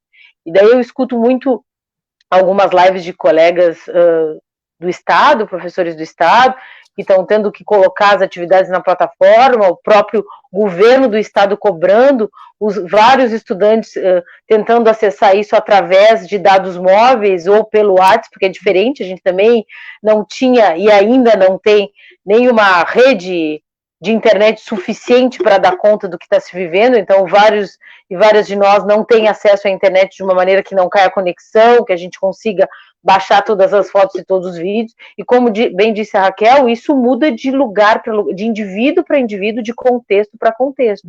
Então não são só os educandos que têm e podem ter problemas de acesso, nós enquanto educadoras também temos. Pensar num outro momento é pensar num processo em que a gente vai ter que se reinventar e entender que talvez não seja só um novo contexto, mas vários contextos aonde a gente precisa se dar conta e se reinventar novamente, né? Concordo que não existe uma fórmula, existe um processo em que a gente vai ter que olhar, escutar muito bem e entender que processo é esse, que modelo de sociedade a gente vai estar vivendo, principalmente educação a gente vai estar vivendo nesse processo. Eu acho que essas questões que a Cassiane traz são extremamente importantes de serem pensadas, né? Eu fiquei pensando aqui em todas as situações que nós temos conversado, trabalhando em casa, como estamos, e numa situação que eu digo, assim, ó, bastante confortável. Eu, por exemplo, né, eu não tenho filhos pequenos, tenho só uma cachorrinha que hoje se comportou, não latiu aqui enquanto a gente falava, mas tem muitas situações e os educandos de vocês passam muito por isso, muitos de vocês passam por isso, as nossas colegas, nós estamos em uma reunião, outro dia uma colega coordenava uma reunião online com 50 professores, e os filhos dela estavam brincando no quarto, se machucaram, ela teve que parar a reunião para atender os filhos. Então, o que significa esse trabalho domiciliar também? Então, ao fazer esse contato com os educandos de vocês, para além de todas essas questões que a Cassiane pontua, e para as questões de vocês também, que condições nós temos de estar atendendo isso? Porque uma coisa é eu estar na sala de aula, lá no curso, onde eu me afastei da família, de todas as minhas cargas domésticas, e consigo, naquele instante, estar lá, né, presente e participar daquela atividade. Em casa tem outras demandas. Tem os familiares que vão demandar algumas coisas, a gente sabe que a gente tem situações de violência doméstica, a gente sabe que a gente tem pessoas com filhos pequenos que vão demandar uma série de coisas porque aquele familiar está em casa. Então, é bastante complexa a situação, né? Acho que vocês devem estar lidando com isso. Eu tenho conversado com muitos colegas, outro dia eu e a Cassiane conversamos entre nós também, do quanto trabalhar em casa demanda muito mais da gente do que trabalhar no espaço da universidade. Porque enquanto a gente está na universidade, a gente está só na universidade. E em casa tem uma série de outras coisas acontecendo. Dependendo de com quem a gente mora, tem uma série de outras demandas acontecendo também. E cada um de nós tem uma estrutura domiciliar também, né? Que te dá ou não te dá suporte para fazer algumas coisas. Eu tenho um espaço para trabalhar, tem pessoas que têm que, né, disputar o espaço da mesa da cozinha, onde outras pessoas estão fazendo outras coisas. Então, acho que tudo isso precisa ser levado em conta quando a gente pensa em estratégias. Por isso que é uma questão muito complexa e que envolve muitos fatores, né? Quando a gente vai ter essa tomada de decisão de o que eu vou fazer agora, vou chegar ou não vou chegar nesses educandos a partir da situação que nós estamos vivenciando. E além de, né, assina embaixo de todas as questões que a Cassiane já trouxe sobre a educação à distância. Nós não estamos fazendo educação à distância, nós estamos fazendo algumas atividades domiciliares, dando conta de algumas coisas do modo como cada um pode. Mas a situação é bastante complexa, né? Certo, muito obrigada, professoras. A gente tem alguns comentários, né? Acho que dá para colocar aqui, né? A Anne sugeriu, né? Pediu sugestões de livros. Aqui, ó. Dá para pôr aí, ó. Sugestões de leituras para além de Paulo Freire, para estar lendo além de Paulo Freire. Eu vou colocar depois aqui o link do documento, do marco de referência, que eu acho que tem muita coisa importante ali, e tem, inclusive, algumas referências também. Mas a gente pode depois organizar, acho que a Cassiane também, a gente pegar algumas sugestões de leitura e colocar aqui no chat também. Eu não sei por que para mim, eu consigo ver sempre só os últimos comentários, os mais antigos não. Eu vejo que tem 39 comentários, sim, mas eu... Oi? Tá, eu vou colocando eles na tela você consegue. Então tá. Ver, né? Tá, a Anne... Inclusive, eu acho que seria interessante... Né? Será que tem alguma inclusive, eu acho interessante realizada sobre a pandemia da educação popular? Eu desconheço, não vi ainda algo.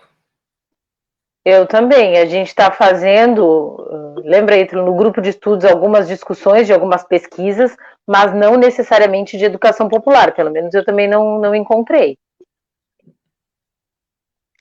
Tá bem. Eu vou tentar pôr o texto da Júlia, só aí, se você quiser ler, porque eu acho que ele é meio longo. O da Júlia eu já li. Esses últimos... o da Júlia e o do Guilherme eu consegui ler. Vamos ver. Em relação aos textos que as professoras vão sugerir, a gente poderia, inclusive, organizar isso e postar aqui na página, no Facebook, lá no Instagram também, para mais pessoas terem acesso a esses textos, né?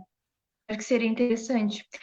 O comentário da Júlia não aparece completo, Ítalo, mas dá para a gente ler, acho que grande parte dele.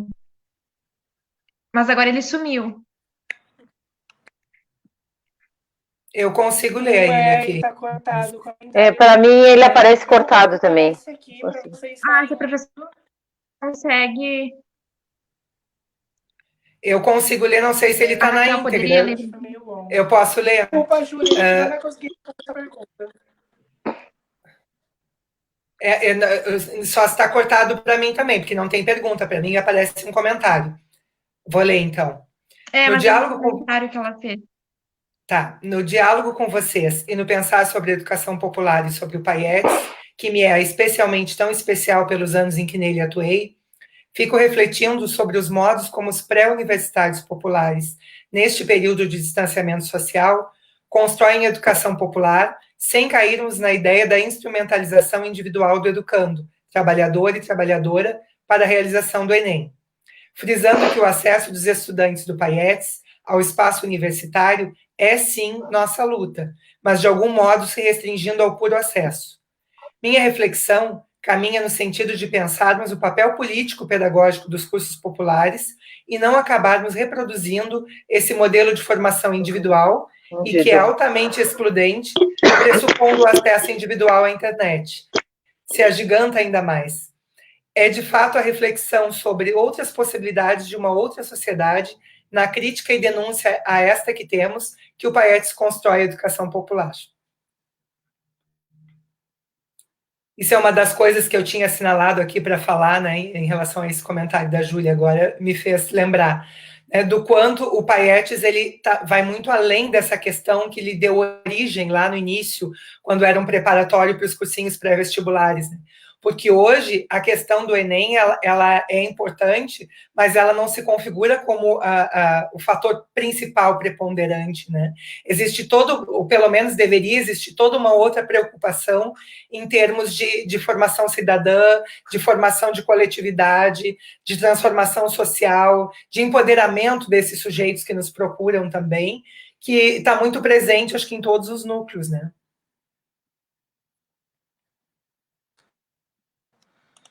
Bom, agora acho que tem o comentário do Guilherme, né?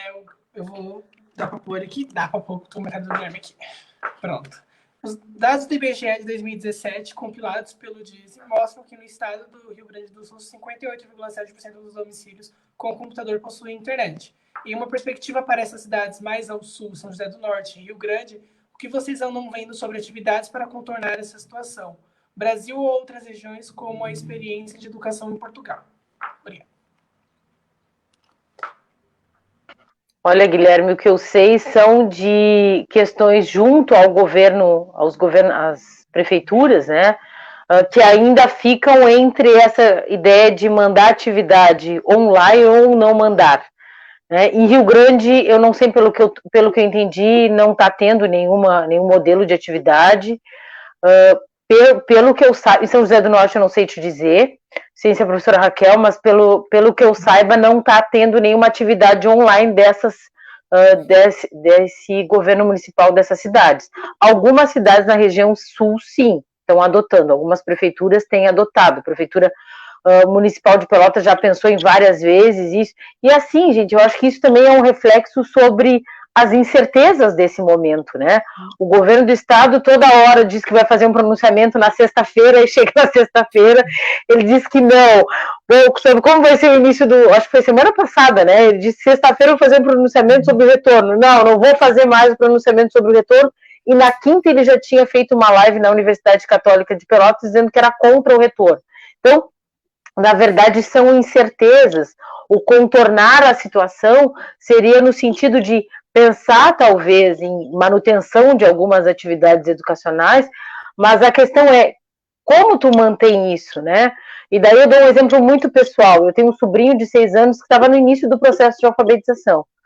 Né? A professora, 2 semanas, é de uma escola municipal, está mandando algumas atividades, mas é no WhatsApp, né? Para manter algumas atividades de coordenação, lembrarem algumas coisas. Mas numa turma de 30 alunos, quem responde são 10.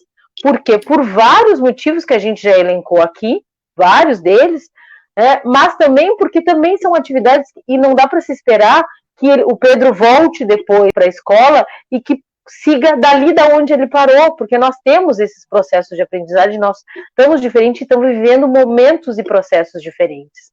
Né? Então, acho que se é possível contornar a situação, eu já estou para dizer que é a nossa tentativa de manter um pouco de sanidade mental nesse processo, porque a gente vive com uma série de incertezas diariamente em vários contextos, né? Como a gente consegue se manter, e daí volto a parabenizar a iniciativa dos colegas, dos parceiros do Fênix, com o PAIETS, com PET Conexões, para que a gente consiga trazer algumas formas de diálogo durante esse distanciamento.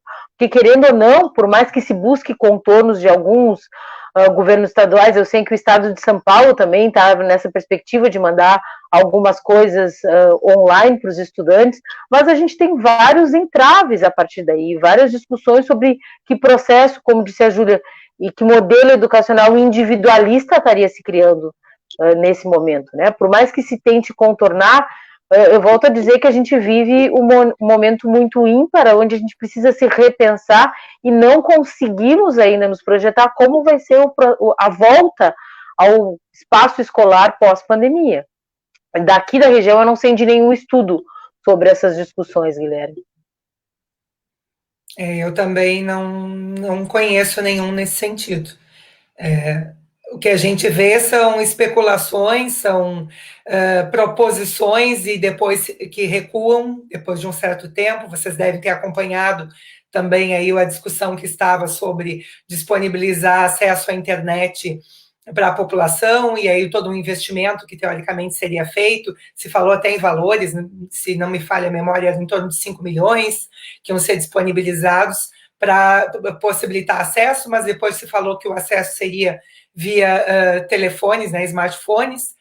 Então tem uma série de coisas aí que é isso, são frutos dessas incertezas, não se sabe o que vem por aí, e o disponibilizar recursos, do meu ponto de vista, neste momento também não é garantia de que as pessoas terão acesso, porque não é porque tu coloca um smartphone na mão de alguém que a pessoa consegue utilizá-lo, usar as ferramentas que seriam necessárias para isso, ou que vai ter acesso também de internet. A gente sabe que tem municípios, eu trabalho com educação à distância, a Cassiane também, a gente sabe que alguns municípios que têm educação à distância, majoritariamente, como o exemplo de Santa Vitória do Palmar, o sinal é péssimo. Então, Santa Vitória do Palmar tem educação à distância há mais de 10 anos, e a gente não consegue fazer um chat com os alunos de Santa Vitória do Palmar, porque o sinal não nos permite, né? A conexão de internet lá é muito ruim. Então, tem muitas coisas que ainda são entraves, e eu acho que eu tenho discutido muito isso assim no meu grupo de pesquisa, isso passa por a gente se repensar o que é educação, né? Que modelos educativos, né? Que concepções educativas nós teremos daqui para frente, pós-pandemia, o que é importante, o que não é, porque a gente está tão preocupado ainda com o tempo, com recuperar. Eu vejo alguns colegas num desespero de recuperar semestre. Gente, o semestre já foi, estamos em junho, às portas de junho, não tem mais semestre. Não vamos mais pensar em semestre. Quando voltar, a gente repensa o que vai ser. Se a organização vai ser semestre, se nós vamos fazer trimestre, o que nós vamos fazer? Talvez seja um momento de nós repensarmos paradigmas, tempos, tudo na educação. Quando eu vejo essas discussões, essas preocupações do nosso governo, né, com temos que manter o Enem, né, agora adiaram, mas ainda assim estão falando em janeiro. Eu não sei se janeiro é a solução também. E para que a pressa em realizar o Enem também? Pressa para ingressar onde? Se nós estamos com todo um sistema educativo que está também parado. Eu acho que é um momento, talvez, e aí eu acho que seja o nosso papel e a nossa força enquanto movimento social, enquanto organização social também, né? De pressionar, eu vejo que nós estamos, diante disso tudo, muito passivos. Nós estamos aceitando e esperando o que vão nos dizer e o que vão nos mandar fazer. Isso é uma coisa que tem me incomodado muito ultimamente. Eu acho que está no momento de nós, que estamos aqui na ponta, que estamos aqui organizando essas coisas, dizermos o que nós queremos. Mas para isso talvez seja o momento de a gente, em casa, como nós estamos, nos organizarmos para fazer alguma coisa. Como começamos essa organização e conseguimos um adiamento do Enem, então vamos nos organizar mais e pensar outras coisas. Eu acho que é o momento da gente parar e repensar nossos paradigmas de educação como um todo. E isso passa por repensar tempos, por repensar modalidades, por repensar como nós estamos fazendo as coisas e abraçar a incerteza que é o que nós temos hoje. Nós estamos acostumados a trabalhar num solo seguro, num chão seguro, de certezas. Eu preciso saber por onde eu estou andando. E é isso que nos estabiliza nesse momento. Nós não sabemos onde nós estamos andando, nem para onde nós vamos ir. Então, talvez seja o tempo de nós pararmos, nos repensarmos, nos organizarmos e pararmos de aceitar passivamente tudo que os nossos governantes, os mandos e desmandos, os mudos de ideia deles. E nós nos organizarmos e dizermos, mas nós queremos isso. Então, vamos parar e repensar, né? Não tem mais que pensar em semestre, em organização de tantas horas, de cumprir carga horária e dessas coisas todas. Temos que pensar em outras proposições, em outros modos de fazer educação. Talvez isso seja meio utópico nesse momento, mas talvez isso tudo esteja vindo para nos dizer isso também, né? Que todas essas certezas que nós nos agarramos tão fervorosamente, elas já estão mais do que na hora de serem, né, destruídas. Temos que construir outras coisas. E acho que aí vem uma das grandes potências da educação popular, dessa educação social, disso tudo que a gente vem acreditando e vem fazendo, né? De partir daqui, do chão, do movimento social, de partir desses contextos onde a gente atua, as proposições de mudança, de outras coisas a serem feitas, né? Certezas, só tenho certeza de que certezas não temos nenhuma.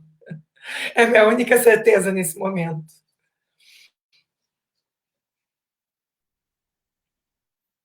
Bom, tem mais um comentário da Anne, né? Que ela falou, ela reforçou, né, a importância das leituras. Eu vou colocar de novo na tela para todo mundo poder ver. Essas leituras podem ser muito importantes para o nosso processo de reinvenção e reorganização de nossas aulas, porque também poderemos problematizar a nossa atuação.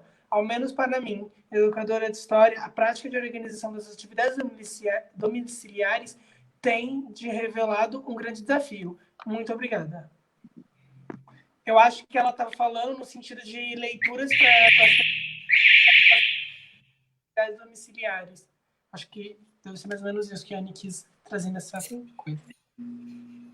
Eu acho que agora eu e a Cassiane podemos nos comprometer a fazer uma listagem, né, dessas proposições de leitura, e aí nós encaminhamos e o Ítalo posta no chat, que aí todo mundo tem acesso, né? Sim, sim. Sim. A Sofia fez um comentário agora, né? Deixa eu ver, vamos colocar aqui ele.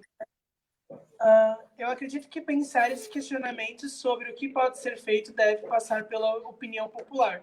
Porém, como atingi-los, visto todas as limitações que já foram citadas, como acesso à internet de qualidade e o próprio isolamento social que implica o contato pessoal.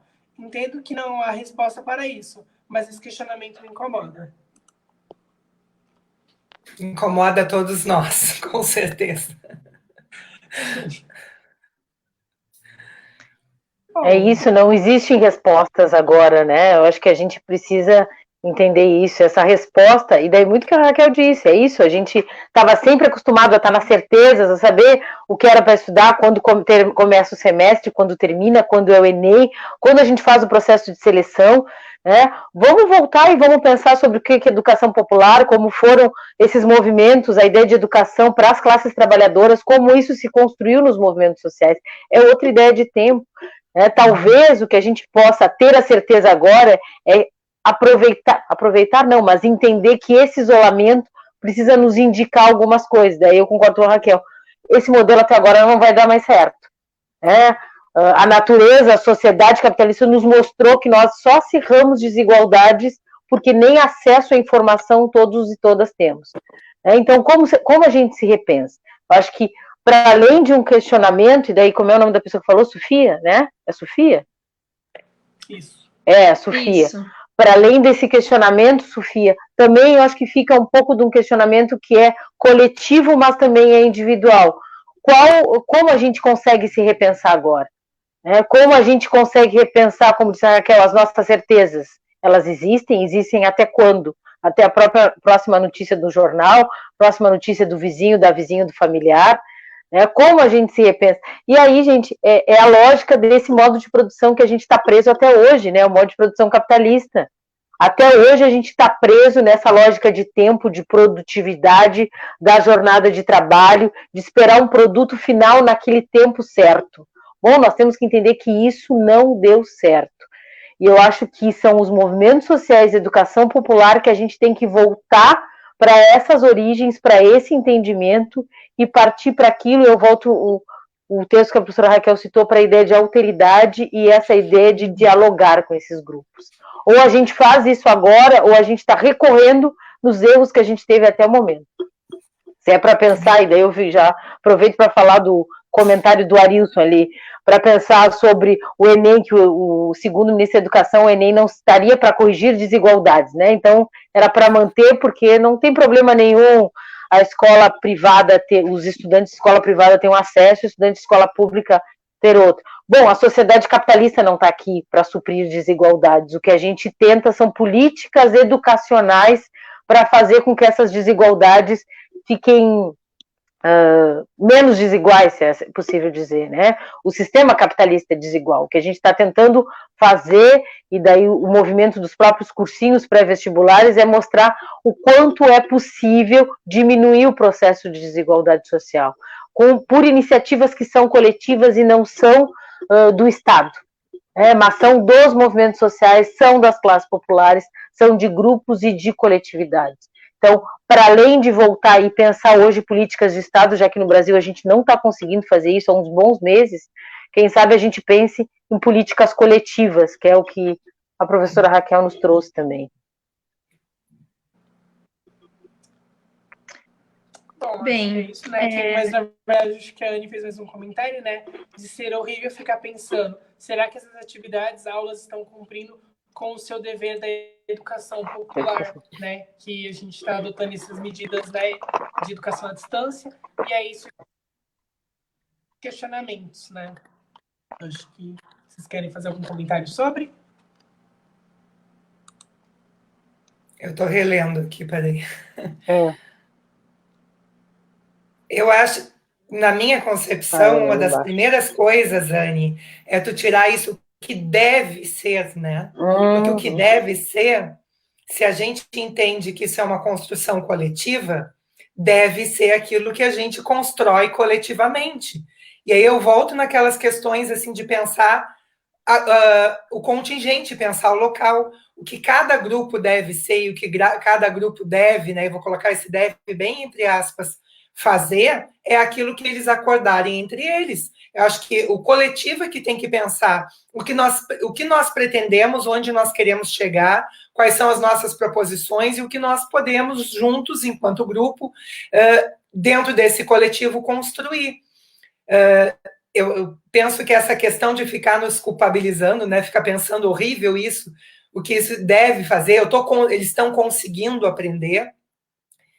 Acho que ter como, eu não gosto da palavra norteador, mas ter como princípios, assim, que nos indiquem caminhos, pistas, como eu gosto de dizer, né, para caminhar, aqueles princípios que a gente falou, da dialogicidade, da alteridade, eu acho que tentar usar isso como pistas para as nossas decisões e para as nossas escolhas e para a nossa construção coletiva, pode contribuir para talvez diminuir essa nossa ansiedade, assim.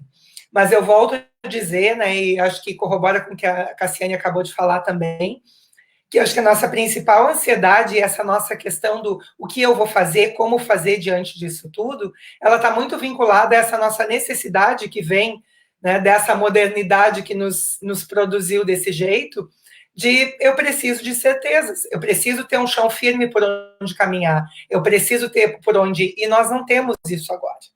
Então, talvez as pistas, né,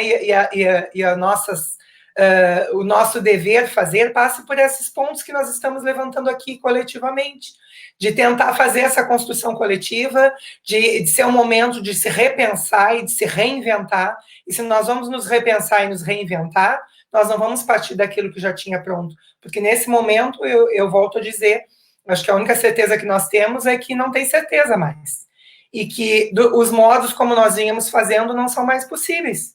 Precisamos reinventar. E toda reinvenção e todo o processo de produção de conhecimento passa por uma desestabilização. Passa por esse movimento que vocês estão sentindo agora e que a gente está discutindo aqui. E agora, como eu faço? Será que eu estou no caminho certo? Será que a gente está fazendo certo? A desestabilização é o primeiro movimento para a gente conseguir tentar voltar e buscar outros caminhos e construir outras coisas. E eu acho que isso a gente não vai fazer só no individual. Começa com o individual, com certeza, o que posso eu fazer, como eu me reinvento, como eu consigo me repensar enquanto um educador nesse movimento, mas passa por um segundo movimento que precisa ser coletivo, que precisa ser dessa construção coletiva, né? Eu acho que nesse momento é isso. é trabalhar com a incerteza e aprender a conviver com a incerteza e fazer dessa incerteza aquilo que nos propulsiona, né, que nos move, nos coloca em movimento para buscar essa reinvenção que eu acho que é tão necessária nesse momento.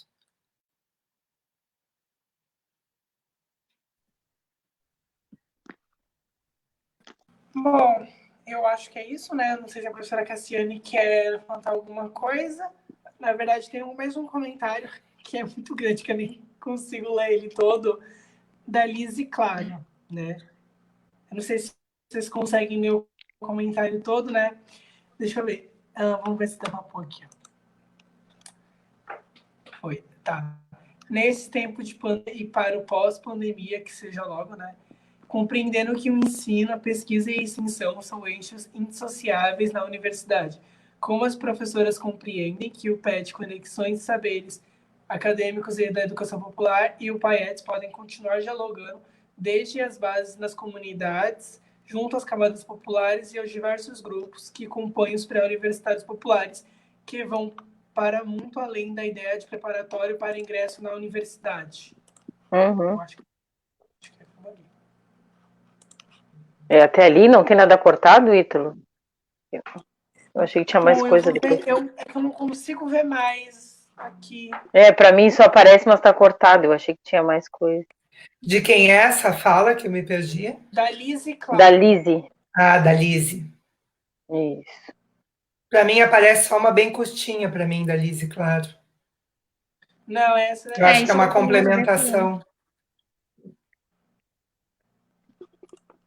A Lise já foi convidada, eu acho, né, Lise, para estar com a gente no nosso encontro de formação do PET. E assim, eu acho que a gente está começando essa conversa. Eu e a Raquel, a gente já conversa há um tempo, né, Raquel? Mas essa conversa entre nós duas com relação ao PET e ao PAETS, ela também é recente. Ela é recente, mas não é uma conversa nova, né, Raquel? Porque a gente já tem feito algumas conversas com essa temática sobre educação, sobre sexualidade, sobre movimentos sociais, o movimento negro, raça, etnia, há um tempo. Eu acho que, e daí alguma das coisas que eu acho imprescindível é a gente voltar a entender essa conversa, esse diálogo com os movimentos sociais, né, Lise? A gente precisa repensar um pouco e entender o quanto dentro, talvez, desse modelo de educação capitalista tenha se perdido muitas coisas, e se repensar o que é realmente uma educação para todos, e uma educação que...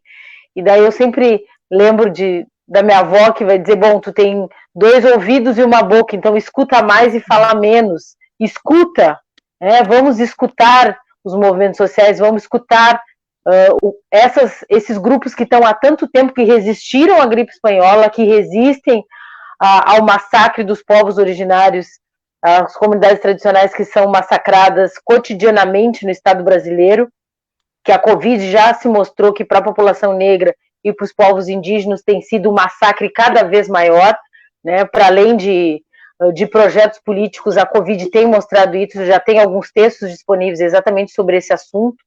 Então, acho que está mais do que na hora da gente pensar, e eu acho que esse nosso diálogo, né, Raquel, é principalmente no sentido de pensar esses projetos, porque nem o PAETS nem o PET são só grupos de pesquisa.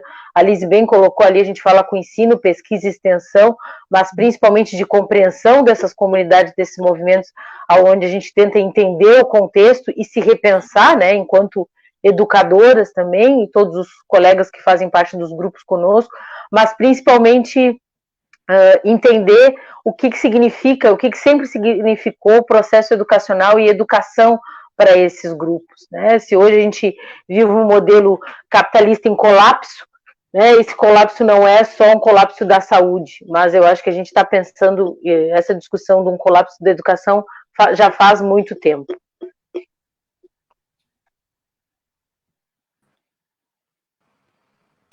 Bom, deixa eu ver, acho que acabou, não.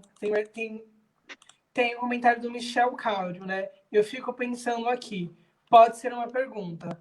Quais as possíveis implicações que esse período gera nos processos de formação docente nos cursos de licenciatura?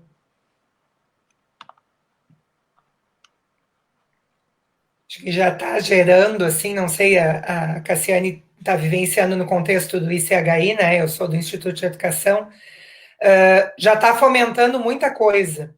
Nós temos nos reunido, assim, semanalmente, os coordenadores de curso, pensando, né, eu coordeno pós-graduação, mas tem sido as reuniões dos coordenadores das licenciaturas e da pós-graduação também, porque as licenciaturas precisam se reinventar, com certeza, diante disso tudo. Hoje eu sei que estava acontecendo uma reunião para discutir a questão dos estágios, porque toda ideia de formação pautada pelos estágios, pelas inserções nas escolas, está completamente inviabilizada neste momento. Então, está se pensando, mas a partir disso tudo que a gente vem discutindo, das incertezas, está se pensando o que vai se fazer em termos de estágio docente, o que vai se fazer em termos de formação e das práticas educativas que eram pautadas nesse contato presencial, nessa formação que se dava do licenciando junto com o professor na escola, e coisas que não estão acontecendo nesse momento. Então, é um momento, assim, eu estou vendo este momento como um momento de intensa proliferação discursiva no espaço acadêmico. Estão acontecendo muitas discussões, têm sido feitas muitas reuniões sistematicamente, está se usando instrumentos de pesquisa, então está se lançando mão da pesquisa para se coletar dados, para se pensar, porque ninguém sabe o que vai ser feito e como a gente vai trabalhar com isso. Mas, no mínimo dos mínimos, está acontecendo uma proliferação discursiva muito intensa nessas questões do que isso está ocasionando nas licenciaturas, na pós-graduação, na formação inicial e continuada como um todo. Assim. Mas ainda é pautado por muita incerteza. Não se tem caminhos ainda a seguir, se tem algumas proposições, se tem os exemplos de algumas outras universidades que estão tentando algumas coisas e compartilhando as experiências, porque não se sabe o que fazer. É uma construção coletiva, como a gente está falando desde o início, mas que, com certeza, está tendo implicações muito fortes, né? Está tendo inúmeras implicações ainda que não tem como a gente prever no que isso tudo vai dar, né?